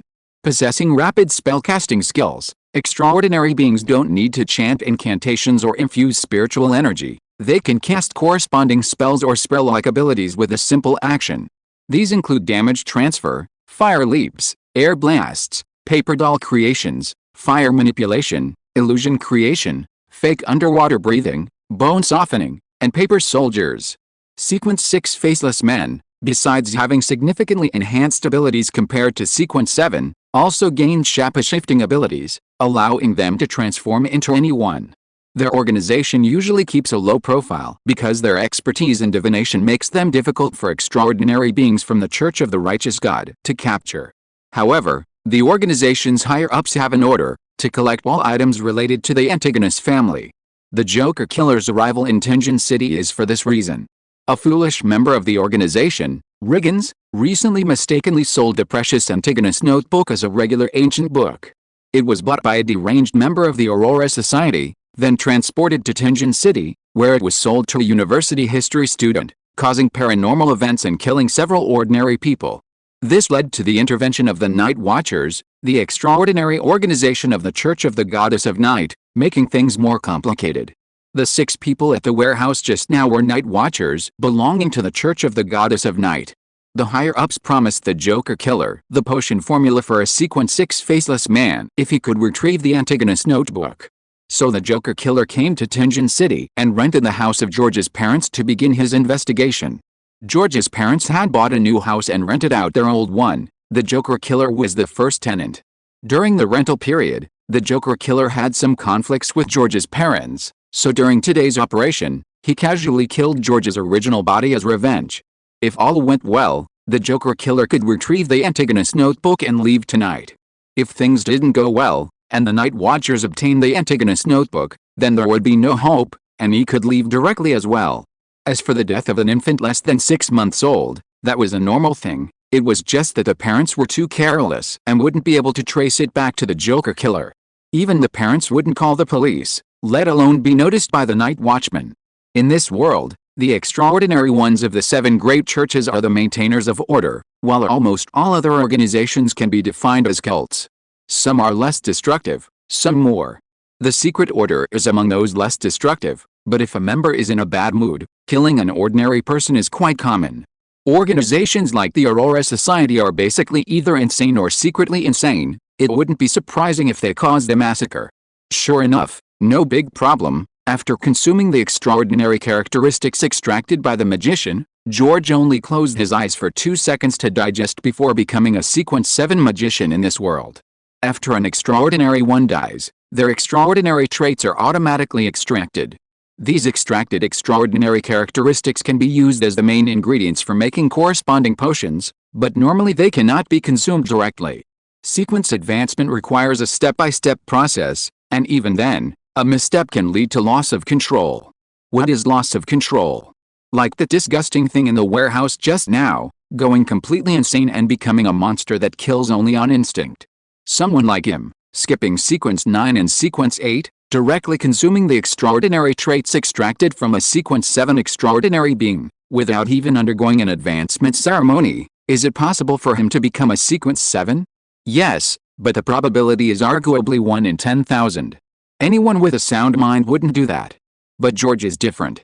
His inherent strength surpasses even a Sequence 0 true god, and his physical body is abnormally powerful. With the mere extraordinary traits of Sequence 7, he could expel the substances trying to erode his body and cause him to go out of control within a few breaths. There's no way he'd encounter any problems. Let alone Sequence 7, even Sequence 3, if he directly consumed the extraordinary traits, he probably would have a high chance of success. However, because he doesn't fully understand the power system of this world, out of caution, he decided to first become a low sequence being, advancing in a way that conforms to the normal advancement rules of this world. This way, he can better understand the power system of this world and avoid some potential hidden dangers. Let's try this magician's ability. George made a gun-like gesture with his hand, aimed at a large tree in front of him. and released the spiritual energy he had just gained due to his extraordinary traits. Bang! A gunshot rang out, and a small hole immediately appeared in the large tree ahead. The power is about the same as a regular handgun. After inspecting it, George nodded. Although the air bullet's power might not even be as great as his spit, it was, after all, a magical power belonging to this world. Using it wouldn't attract much attention.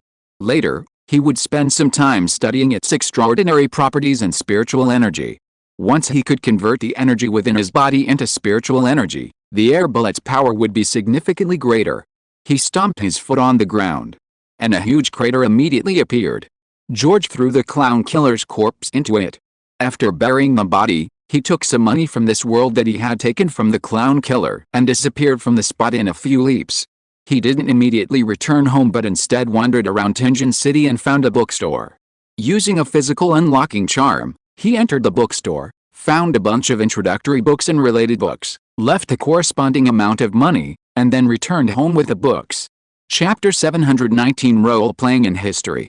He could decipher language from the baby's memories of conversations, but not writing. He needed to find some early childhood education books and quickly master writing through the illustrations and text. Only by learning the world's language could he understand various books and acquire more knowledge and information. A 6-month-old baby in open crotch pants, dragging a sack of books, leaping across the city rooftops. If an ordinary person saw this, they would be utterly astonished. Fortunately, with George's physical senses, he could easily avoid this situation and safely returned home via route no one would discover. It was already midnight, and he sat on his rooftop, beginning to learn to read by moonlight. The next day, as the sun was about to rise, he returned to his crib and began to disguise himself as a normal baby. This was no challenge for him, well, except for the slightly awkward moments when nursing. During the day, his mother, Chris, would carry him around, allowing him to truly see the city he was in. Although he had already gone out to explore the city the previous night, it was nighttime and there were few people around. Retro machinery, gears, brass materials, steam-powered devices, tailcoats, top hats, pocket watches, gentlemen's canes, and numerous reliefs and decorative patterns. This is a city with a strong steampunk style. While admiring the city, he began to consider digesting the potion. Ordinary people who take a potion to advance to the Beyonder level typically need several years, even more than a decade, to adapt and digest the potion, allowing their bodies to fully adapt before taking the next sequence of potions. Otherwise, they will lose control and become monsters. Therefore, some Beyonders, without certainty, may never take another sequence of potions to advance to the next Beyonder in their entire lives to avoid becoming monsters. However, the Secret Order is one of the oldest organizations, specializing in a single sequence pathway, and possesses unique knowledge unknown to many wild Beyonders.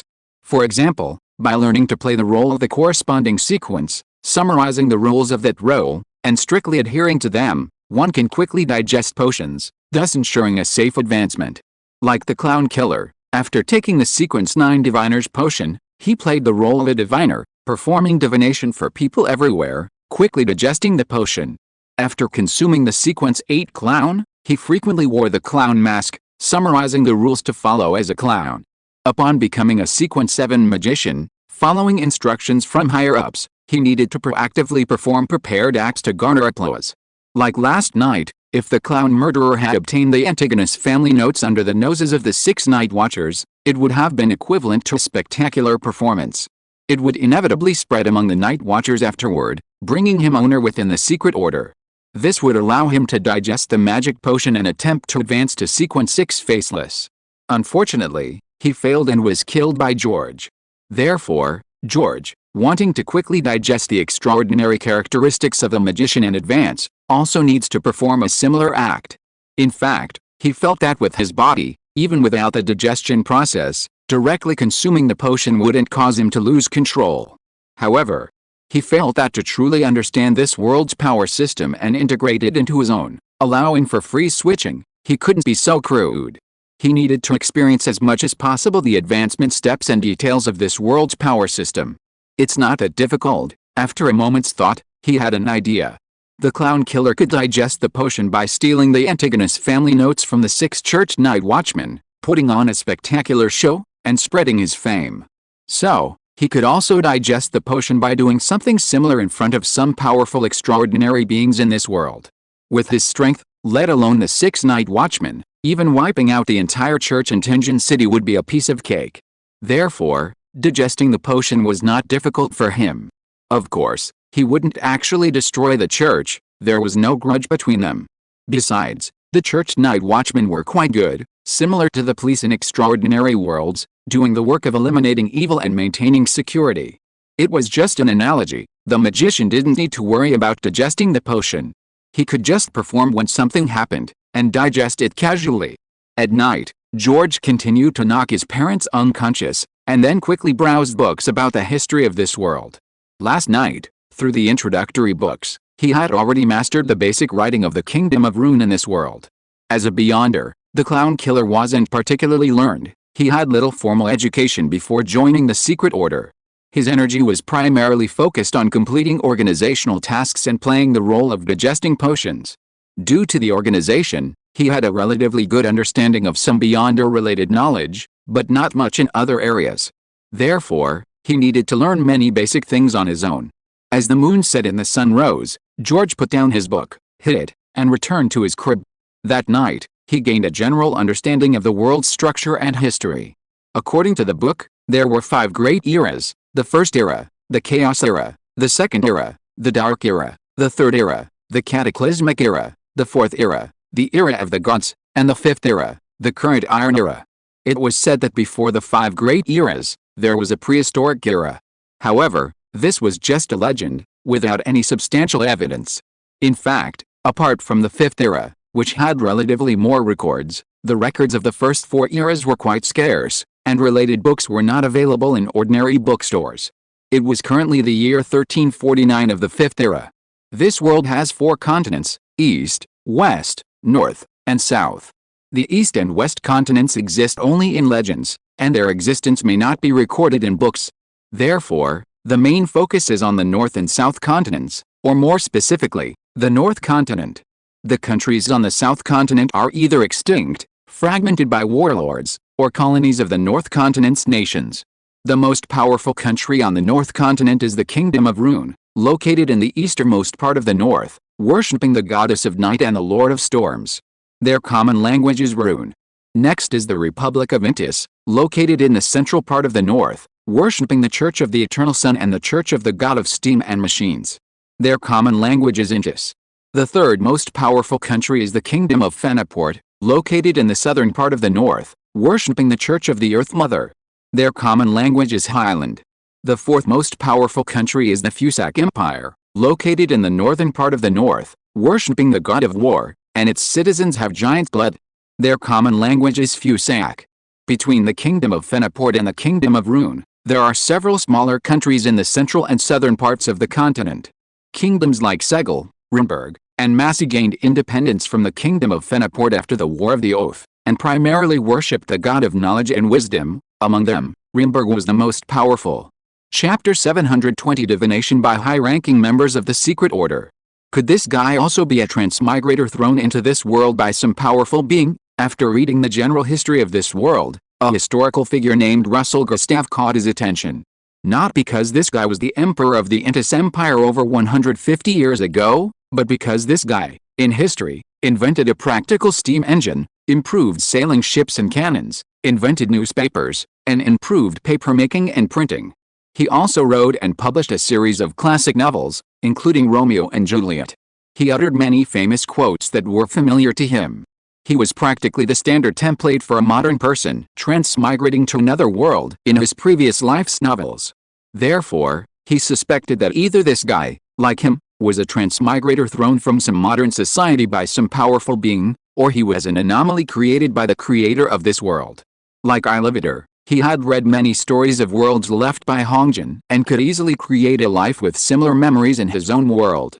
There were also creators who, inspired by those stories, created similar stories and similar worlds, and to create life in his world through special means, using certain stories. It's a pity this guy is dead, otherwise I could ask him. Historical records state that Emperor Roselle was assassinated in his later years, and has been dead for 150 years. Someone wants to spy on me, Just as George was lying in his crib, covering himself with a blanket, he suddenly sensed a spiritual force from this world trying to spy on him. This method of spying is divination. He quickly guessed that the higher-ups of the secret order had discovered that the Joker killer had not completed his mission and had disappeared, and had begun to use divination to find the reason. As the murderer of the Joker killer, he would naturally be subject to divination. However, he didn't care too much. Let them see. If they could send a Sequence 6 faceless man, he would have the main material for advancement. Mainly, he couldn't use his own power now, and there wasn't a good way to prevent being spied on. There are three main types of divination in this world. The first is to obtain revelation by communicating with the spirit world through one's own spirituality, thereby divining the answer one wants. The second method involves calculating, speculating, and interpreting results based on objective information provided by people or natural changes. The third method involves using rituals to request answers directly from unknown, mysterious entities.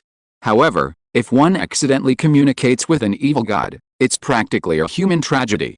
Many ordinary people go insane and die because they accidentally come into contact with a third method and are actually noticed by an evil god. What he just sensed was the first type of divination. Someone communicated with the spirit world through their own spirituality and used the information from the spirit world to spy on him. If he could use his own power, he could directly track the diviner along this line of observation and kill them on the spot. With the magic of the Clow cards and the Taoist divination techniques, he was no ordinary person when it came to divination. On the other side, a Sequence 6 faceless man from the secret order slowly opened his eyes after finishing his divination. This is interference, having received no messages from his subordinates all night. He had confirmed their deaths through divination. But when he wanted to divine whether they had died at the hands of the Night Watchers, he saw a small baby lying in a crib in the divination. According to the divination, the infant killed his powerful subordinate, a Sequence 7 cultivator. But anyone with a sound mind knows this is impossible. How could an infant less than a year old, unable to even walk, kill a magician who had reached Sequence 7 and possessed considerable magical abilities? Keep in mind, in a small city like Tingen, the strongest extraordinary being is normally only Sequence 7. Even the head of the Night Watchers of the local Church of the Goddess of Night is only Sequence 7. Therefore, he guessed that his subordinate most likely died at the hands of the Night Watchers, who interfered with his divination through a special ritual. In other words, the infant he divined as the murderer was simply a wrong answer. Since he was killed by the Night Watchers, the notebook must have been obtained by them and probably already sent to headquarters, the high-ranking member of the Secret Order side. It seems we have no choice but to give up. Although the Secret Order is the oldest organization, it is nowhere near the 7 great churches of gods. Especially since their leader suddenly disappeared over 100 years ago and has not been found since. While they could still try to seize the church's night watch before they got their hands on him, now that things were in such a state, trying would be suicide. It was precisely because of this misunderstanding by the high-ranking member of the Secret Order that he didn't go to Tingen City to find the murderer George, whom he had divined, thus escaping this calamity.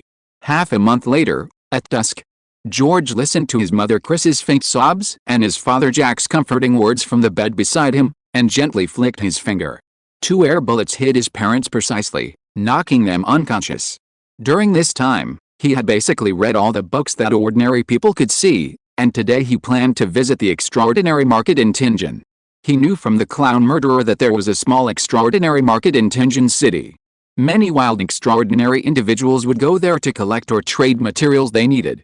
Church extraordinary individuals sometimes went there as well, making it a relatively legal extraordinary market. He planned to see if he could find materials to advance to Faceless One, or find some books about extraordinary individuals to read. If he could get some money to supplement his family's income, that would be good. After all, his parents had recently suffered a significant financial loss due to failed investments. From their conversation, he learned that the man his mother had so strongly urged his father to invest in, Lanius, was actually a fraudster. A few days ago, Lanius had absconded with over £10,000 and disappeared without a trace. So, his mother's investment of £150 was also gone. Even worse, his cousin, Megalius, in this body was pregnant with the fraudster's child and refused to have an abortion, wanting to raise the child alone. Although his mother and the other investors had reported the incident to the police and offered a reward, he felt that the man was so meticulous in his actions that he would likely be difficult to catch. Besides, 150 pounds was easily earned using his abilities, even if he couldn't currently conjure various gold and jewels with his shape-shifting magic. As for the escaped Lanius, as long as he wasn't dead, he could easily find him after a while by adapting his search magic to the laws of this world. For the past 2 weeks, he hadn't been idle during the day, constantly researching his extraordinary characteristics and the laws of this world. Now, he had made some small progress. Chapter 721 The Miserable Extraordinary One. One of the abilities of a Sequence 7 magician is the ability to manipulate flames within a 30-meter radius, directly igniting certain objects within that area, and even summoning streams of flame out of thin air. Through George's research, he can now use this flame ability to cast fire magic from other worlds. For example, he can now not only summon ordinary flames, but also transform them into fiery blazes with cursed effects and greater destructive power. Or the Samadhi true fire of this huge family in the under one-person world, which specializes in attacking souls. Or the dragon fire of the dragon clan in the fairy tale world, and the god-slaying flames and god-slaying magic, which have an additional bonus against gods, and so on. The more he studies the laws of this world, the more abilities he can convert, just like how he converted magic from the Harry Potter world to fairy tale world magic.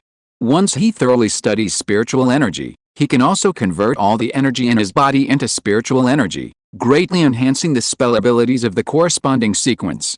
The main thing is time. Give him enough time. With his knowledge and understanding of the laws, anything is possible. Am I too conspicuous appearing in the extraordinary market like this? George jumped off the crib, looked at himself in the mirror, and then shook his head. I still need to conceal it a little. He rummaged through the wardrobe, found a winter baby cloak his mother had bought for him, draped it over himself, and then tied a black silk scarf around his face, leaving only his 2 tiny eyes showing. Better than nothing, he walked to the mirror and looked at himself, nodding. This tiny body, no matter how he tried to cover it up, was still quite conspicuous. But at least it concealed his appearance, preventing others from realizing he was a 6-month-old baby. They would most likely assume he was a naturally thin and short child, or even a dwarf. Even if they had doubts, it wouldn't matter to him. His slight concealment was only to protect him from ordinary people, not from extraordinary beings, especially those in the church. The most powerful extraordinary being force in the world was the Church of the 7 Gods, but the 7 gods hadn't descended to Earth for a long time. He guessed that the 7 in heaven were unable to descend easily to prevent those spying evil gods from outside. Therefore, the most powerful extraordinary beings in the world were at most Sequence 1 and Sequence 2. Even without using energy, his physical body was enough to protect him. If one wants to quickly understand the secrets of this world and learn its extraordinary knowledge, contacting the church is a good option. As long as he doesn't use his own internal energy, the 7 gods won't be able to detect that he comes from another world. Actually, he had previously encountered the Night Watchers at the warehouse. The Night Watchers often roamed the rooftops of Tenjin City, and the 7 gods might have already noticed him. However, he didn't display too much power, so even if the 7 gods saw him, they would probably just find it strange and wouldn't pay much attention. After all, they have many things to do. Perhaps they were holding back because they don't know his origins. Anyway, since no experts have been sent to capture him for so long, it means there's not much of a problem. Flame Leap, after disguising himself, he took the remaining money he had taken from the clown killer and disappeared into a burst of flames. Flame Leap is one of the magician's abilities. Within a 30-meter range, one can flash between a remaining ember and an existing flame, similar to teleportation. It relies on existing flames or ignitable materials. At the moment of the jump, he wasn't afraid of ordinary flames, even if the temperature was a bit high. However, once he was out of the state, he would still be burned and burned to death. Furthermore, high-temperature air was outside the scope of his jumping. After research, George made some improvements and optimizations to this ability, enhancing the range of his teleportation. He first created a small ball of flame 100 meters above the house, using it to teleport to high altitude, and then continued to create flames in his direction of travel, performing continuous flame jumps. This created an effect similar to long-distance teleportation, making it difficult for ordinary people to detect. Of course, this was only possible for him. Ordinary magicians simply couldn't perform such continuous abilities, and their bodies couldn't withstand dozens or hundreds of flame jumps. Only he could ignore these limitations and operate in this way. After all, it was dusk, not yet dark, and there were many pedestrians on the road.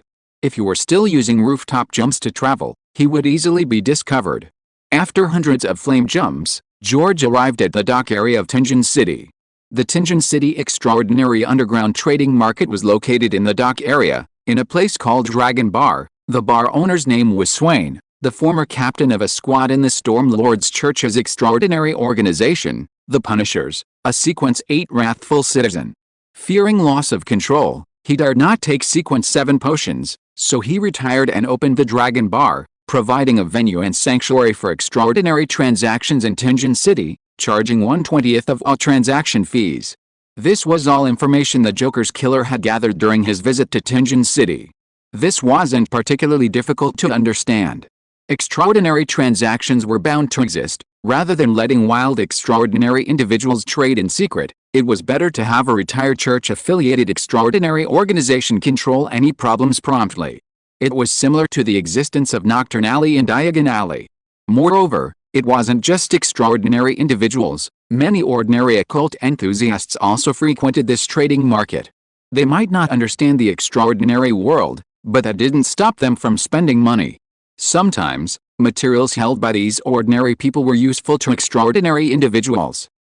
There's an extraordinary fighting. Just as George appeared in a small alley using his fire leap, preparing to cross the street to browse the Dragon Bar on the other side, his ears twitched, and he stopped in his tracks. Let's go see. With a let's watch the show mentality, he vanished in a burst of flame, reappearing atop a pillar at the actual dock 100 meters away. Below him, on a cargo ship, 5 extraordinary individuals were besieging a monster covered in scales. One of them was a familiar face, the young man from the warehouse, one of the 6 night watchers, possessing a kind of independent mini-world. Listening intently to the conversation below, he roughly understood what was happening. The monster wasn't a real monster, but a member of the Storm Lord's Church's Punisher. It had lost control and transformed into a mindless, instinct-driven monster. To prevent it from escaping the dock and harming ordinary people, the former Punisher captain, Swain, along with another Punisher, had sought help from 2 night watchers who were buying supplies at the Dragon Tavern, intending to kill it on the spot. The extraordinary individuals who gain power in this world really have it tough. George couldn't help but sigh. If you are listening to this novel on a channel other than Fanfic World, it means it was downloaded and re-uploaded without effort. We warmly invite you to visit our channel, Fanfic World. There you will find the original version of this story and many other novels of various genres. We look forward to seeing you dive into a world of incredible novels. Chapter 722 Savior of the Out of Control. Of all the worlds George had ever experienced, none were as miserable as the extraordinary beings in this world. Gaining power while constantly guarding against losing control and turning into a monster was a double-edged sword. Frankly, sometimes extraordinary beings lived worse lives than ordinary people. At least ordinary people, barring unforeseen circumstances, could generally live a normal life of birth, aging, sickness, and death. An out-of-control Punisher team member, suddenly, a thought struck George. He had a good idea. If he could rescue that out-of-control monster, he could not only obtain a good reward, but also establish a good relationship with the Church of the Storm Lord. This could be considered a proactive act of goodwill. If the 7 gods were watching him, they would know he wasn't some evil god possessing a baby and plotting something. The extraordinary beings of the Church of the Storm Lord primarily focused on physical enhancement in the early stages. Sequence 9, called Sailor, greatly increased strength and possessed excellent balance, allowing them to move freely even on a storm-swept ship. Hidden beneath their skin were phantom scales, making them as difficult for enemies to catch as fish, providing additional defense, and essentially eliminating the annoyance of insect bites. They can move freely underwater and hold their breath for up to 10 minutes. Sequence 8 is called the Wrathful People. In addition to the significant enhancements to all abilities at Sequence 9, they gain the ability of a single, powerful strike. This allows them to unleash their full potential beyond their normal level for a short period. This information naturally comes from the Clown Killer, originating from an ancient secret society. The 7 churches are entities that all wild and illegal beyonders must confront, because a misstep could lead to being summoned for questioning and imprisoned until death. Therefore, everyone deliberately collects information on each church's unique sequence pathways and abilities, so that members of the organization can be prepared. Information on lower sequences is generally clear, And after numerous encounters with higher sequences, a general understanding is also available. Of course, the most important thing to be wary of when facing Beyonders from the churches is that they often carry various sealed artifacts with different abilities, and they almost always gang up on the weak. A fair one-on-one duel is impossible. As for what sealed artifacts are, they can be seen as magical items and magical artifacts, but they all have significant side effects when used. Moreover, the more powerful the sealed artifact, the more terrifying the side effects. Previously, when the Night Watchers dealt with the warehouse monsters, they had overlooked a sealed artifact, which George had specifically paid attention to at the time. This sealed artifact, 2-049, was the puppet of Antigonus's family. Anyone within a certain range of it would have their thoughts and movements stagnate. If they couldn't escape quickly, they would eventually become mindless puppets. In the Clown Killer memories, the Punishers of the Church of the Storm Lord were the type of people he encountered early on who were least suited for close combat. Especially since they were fortune tellers, they were particularly bad at close combat and could easily be beaten to death. The sequence path mastered by the Secret Order was called a Diviner at Sequence 9. Besides gaining divination abilities, the increase in physical strength was equivalent to going from an ordinary person who didn't exercise to a fitness enthusiast who regularly exercised. In close combat, a sailor could easily defeat 10 diviners. But the diviners knew how to divine, and if they sensed danger in advance, they would run away, never engaging the sailor in close combat. According to the sequence pathways the Clown Killer knew, each sequence has its own characteristics. There is no absolute strength or weakness.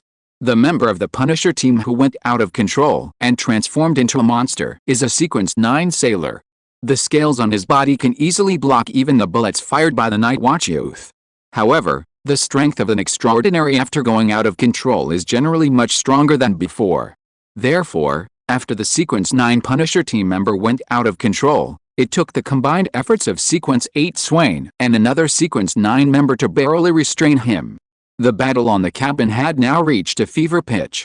The monster seemed to sense a threat to its life and desperately broke through the blockade of its former superior and teammates, trying to jump into the river to escape. Just then, the old man from the Night Watch, who had not yet made a move, quickly chanted a spell and threw out a silver talisman. The talisman struck the monster about to jump into the river, and the monster swayed, almost closing its eyes and falling asleep. Taking advantage of the moment, Swain, the former leader of the Punisher squad, rushed forward and stopped the monster again.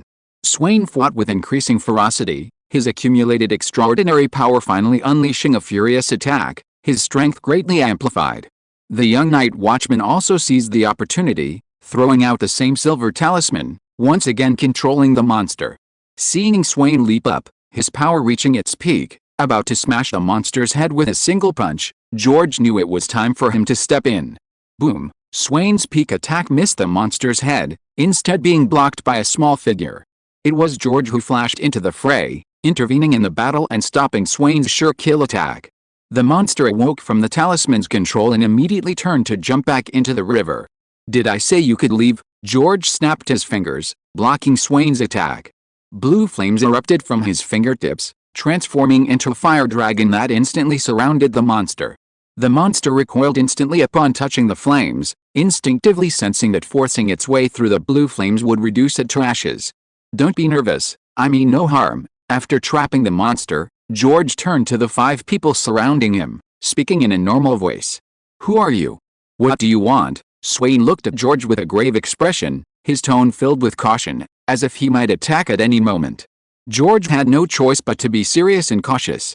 Even a Sequence 7 extraordinary user skilled in close combat wouldn't have been able to withstand George's furious attack so easily. That punch would have created a large dent even if it had a steel plate. This short, strange fellow, who could so easily withstand his attack and use the blue flames to trap his out-of-control teammate, must be at least Sequence 6 or Sequence 5. What was the purpose of this powerful figure suddenly appearing to obstruct their efforts to deal with their out-of-control teammate? If this person was hostile, even the 5 of them working together probably wouldn't be a match for him, and they would all be lying here dead today. Not to mention Swain, the other 4 people surrounding him were sweating profusely, clearly very nervous. "Who I am is not important. What's important is that I have a way to help you rescue this out-of-control companion. I wonder if you're interested. George pointed to the monster surrounded by flames, roaring angrily. Chapter 723. He's really cured. What? Swain and the others were all utterly incredulous upon hearing George's words. In their understanding, a Beyonder's loss of control was irreversible. Once they became monsters, they completely lost their humanity. The only solution was to kill them. They had never heard of a Beyonder being rescued after losing control. This was common knowledge known to all Beyonders even before they entered the sect. George's words sounded as absurd as saying, "I can resurrect your dead friend." While some of the 22 sequences possessed healing and necromancy abilities, none had ever been known to restore a Beyonder who had lost control. "Are you telling the truth, even with such disbelief and the violation of common sense?" Swain instinctively asked, his voice filled with hope. This teammate who had lost control had been with him for nearly 30 years, helping him eliminate the water ghosts who came ashore to kill, and tracking down escaping cultists. They had eventually retired together and opened a tavern. He was the only teammate still alive after Swain became the captain of the Punishers. They were closer than family. If there were even a 1 in 10,000 chance, he would want to save his teammate. Perhaps, just perhaps, there really were high-ranking experts who could save a teammate who had just gone out of control. It was just that his rank was too low and his knowledge too shallow to know. "Old man, calm down." The old man on night watch next to him heard Swain's question. His eyes flickered, and he still spoke up to remind him. Upon hearing the old man's reminder, Swain's blue eyes instantly cleared, though he looked even older. Regaining his senses, he understood that those who went out of control could not be saved. This wasn't a one-off occurrence, but a fact that the 7 major churches had acknowledged for many years. If there were a way to save them, the higher-ups wouldn't hide it, nor could they. Such unrealistic promises were generally only granted by evil gods, and only cultists would use them to deceive their followers and lead them astray. Promises to resurrect dead lovers, to acquire vast wealth, or even to achieve immortality.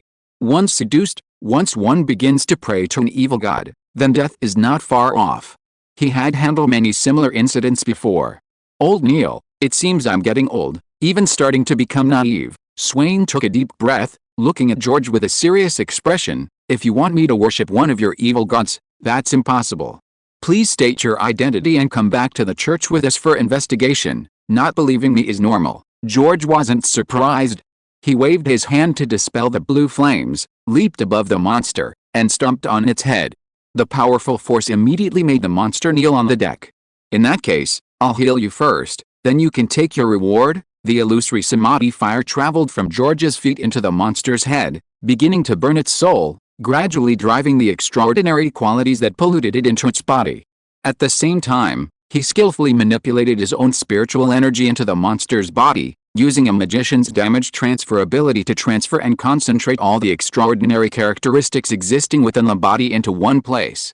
A normal magician's damage transfer can only transfer the wounds on the body. For example, the clown killer, shot in the abdomen, transferred the gunshot wound to his arm. As long as he wasn't dead, even a gunshot wound to the heart could be turned into a minor injury by activating his ability immediately. But he couldn't do what George did, transferring and concentrating all his extraordinary abilities in one place. Because with George's world-creating vision and knowledge, a little research would allow him to expand and apply the magician's abilities. Naturally, he was far beyond what a normal magician could do. Done. Using his spiritual energy to envelop all the extraordinary abilities within the monster, George forcefully pulled them out. The monster's body quickly returned to normal due to the removal of its extraordinary abilities, transforming into a robust old man of about 50 years old. He's all right now.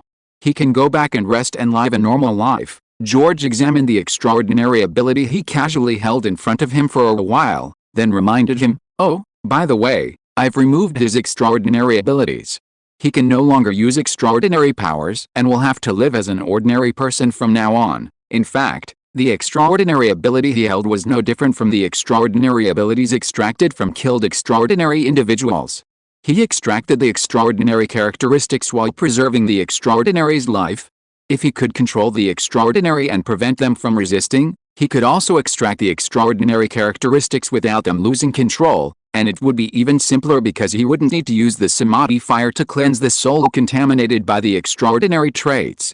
Based on his research, He believes that the so-called potion-based advancement to become an extraordinary is essentially about obtaining a portion of the extraordinary traits from extraordinary creatures and then processing them into a potion that humans can absorb. This allows humans to possess the abilities of those extraordinary creatures and further develop them to become even stronger. It's like conducting a genetic experiment, inserting bear genes into a human body to grant them the power of a bear. However, bears and humans are not the same species, and genetic fusion will not be easy, resulting in a rejection reaction. If a human cannot suppress the bear genes, then the genes will collapse, turning them into a half-human, half-bear monster. The main material for the Sequence 9 sailor seems to have come from fish men, which is why this former Punisher member, after losing control, became a fishman-like monster. Therefore, as long as the bear genes can be completely rejected, then normalcy can be restored. Similarly, by expelling the sailor's extraordinary traits and purifying his soul, George could most likely cure the out-of-control individuals. His guess proved correct. However, he could only currently heal those no higher than Sequence 7, as his spiritual energy was only at that level. To heal higher-level Sequence individuals, he needed to advance to the Sequence level and acquire stronger spiritual energy. Alternatively, he could research later to convert his own energy into spiritual energy. This was convenient. If someone asked him to heal higher Sequence out-of-control individuals, he would have to actively help them advance, saving him trouble. This was one of the reasons he was willing to expose himself to the church as extraordinary individuals and actively treat out-of-control individuals. If it were just for money, he had plenty of ways to obtain large sums. This wouldn't be necessary. Chapter 724. Klein was startled. "Captain, what happened to me?" Looking at his teammate lying on the ground, slowly opening his eyes, Swain's resolute old face instantly filled with tears.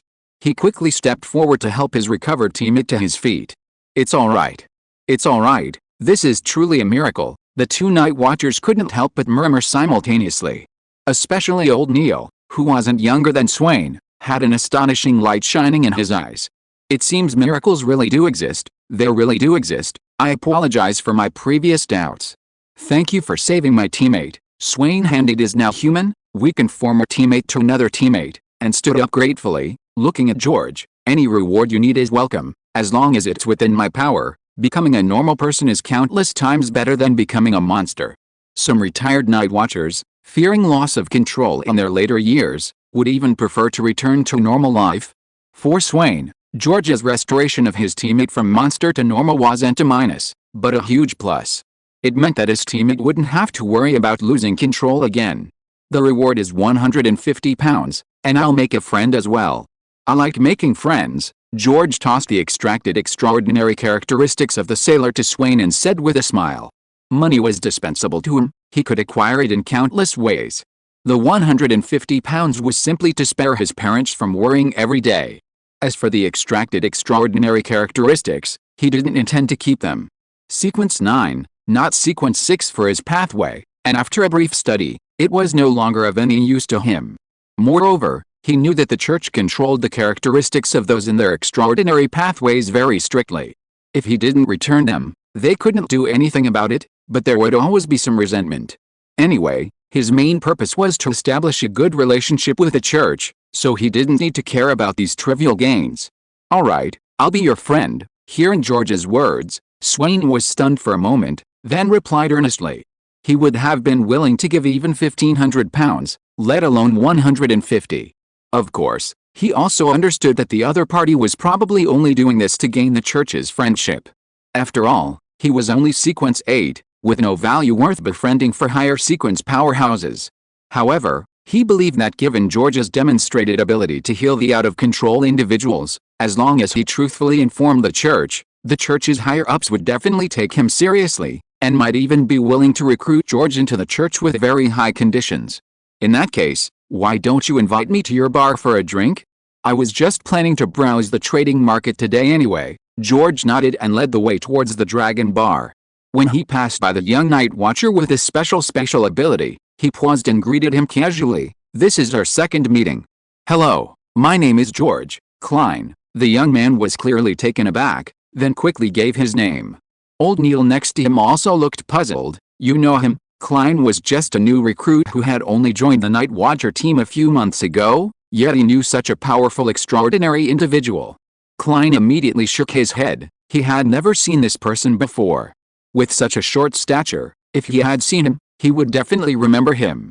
He even suspected that the other party had mistaken him for someone else. "Oh, you haven't seen me, but I have," George explained as he walked. "About 2 weeks ago, I happened to pass by the warehouse and saw you Night Watchers fighting. You were one of them, and you left a deep impression on me, so it was that night." "Why did you say I left a deep impression on him? Could it be?" Klein's heart tightened. Given George's demonstrated strength, he was definitely a high-sequence individual. Discovering and witnessing the battle at the warehouse wasn't particularly surprising. The key was the latter part. You see, in the battle, he was just a bystander, hiding in the distance and secretly firing shots, helping to predict danger. To ordinary people, there was nothing remarkable about him.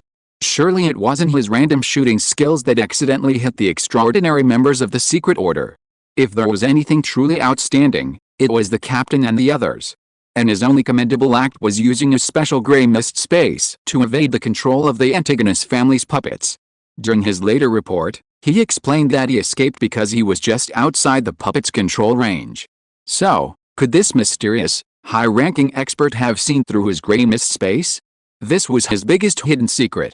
It turns out his name wasn't Klein, but Joe Mingru.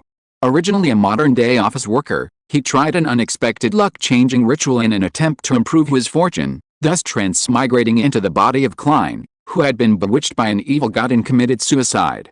Later, he opened a special gray mist space by trying the ritual again. He believed this gray mist space was related to his transmigration and was his biggest secret.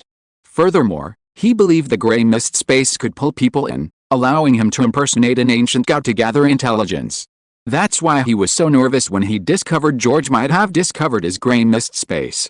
There was definitely something wrong. George, who had been watching Klein's expression closely, smiled slightly. "Your divination was quite good, and you've almost finished digesting the potion. You have a real talent. By the way, you might not know, but we share the same sequence pathway, so that's why you noticed me." "You scared me." Klein immediately breathed a sigh of relief. "I'm just a beginner, far from your level. Oh, and one more thing. I took care of that escaped cult member the other day. His body is buried in the grove north of the city." George casually mentioned it again.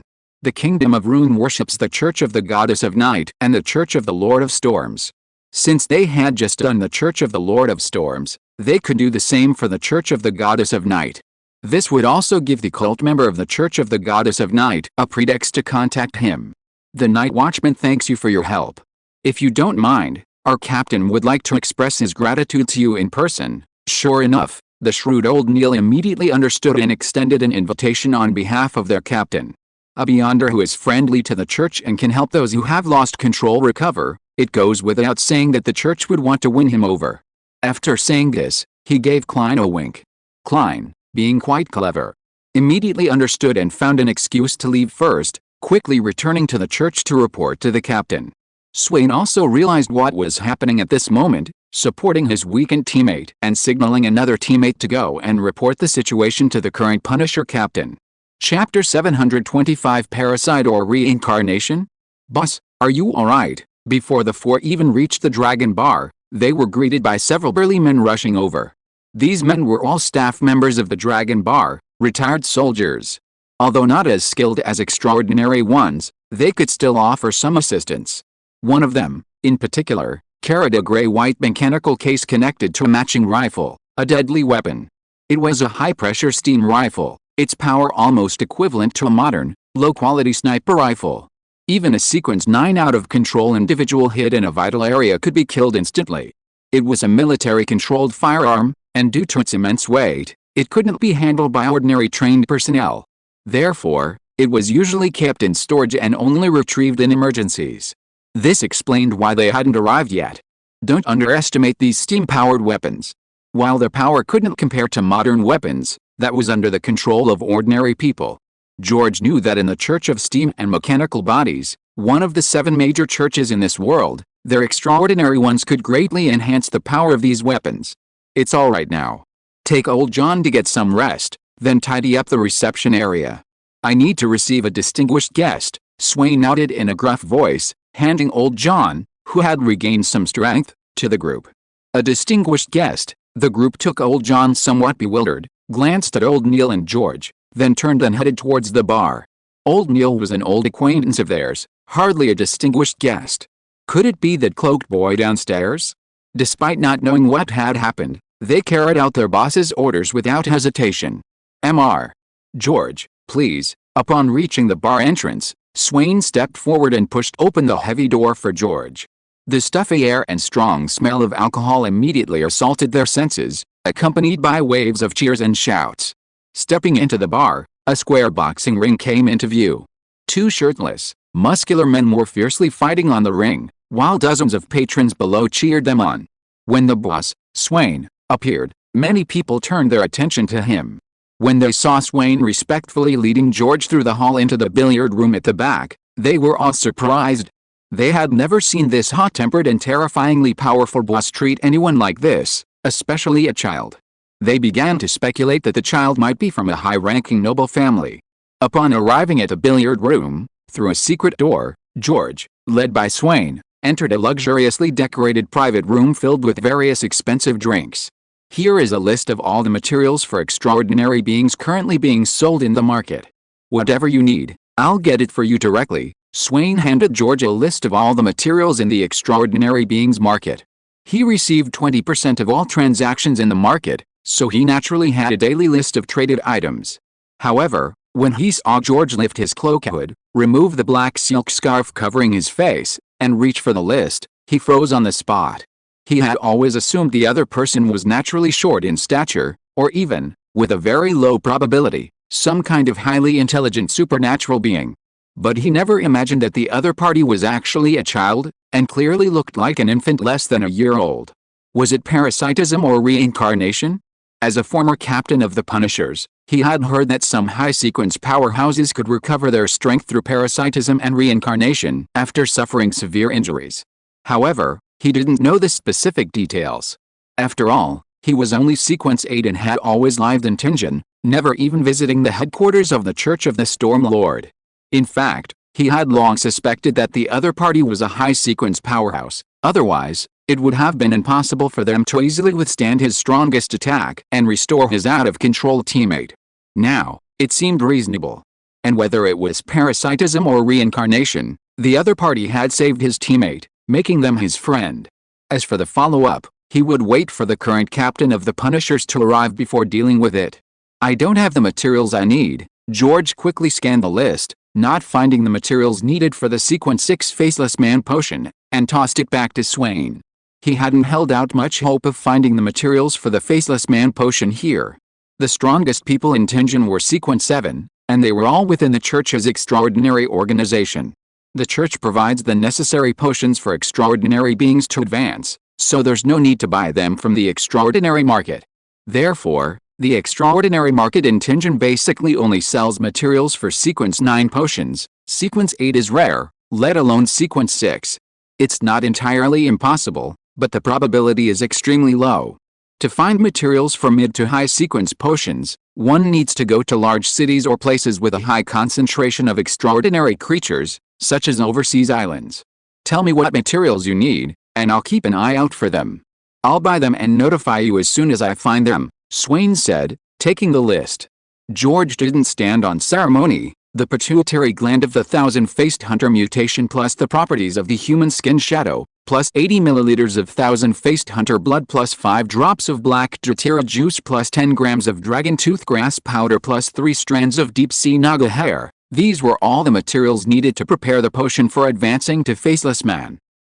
I'll keep an eye out for you, Swain said, pausing for a moment before nodding.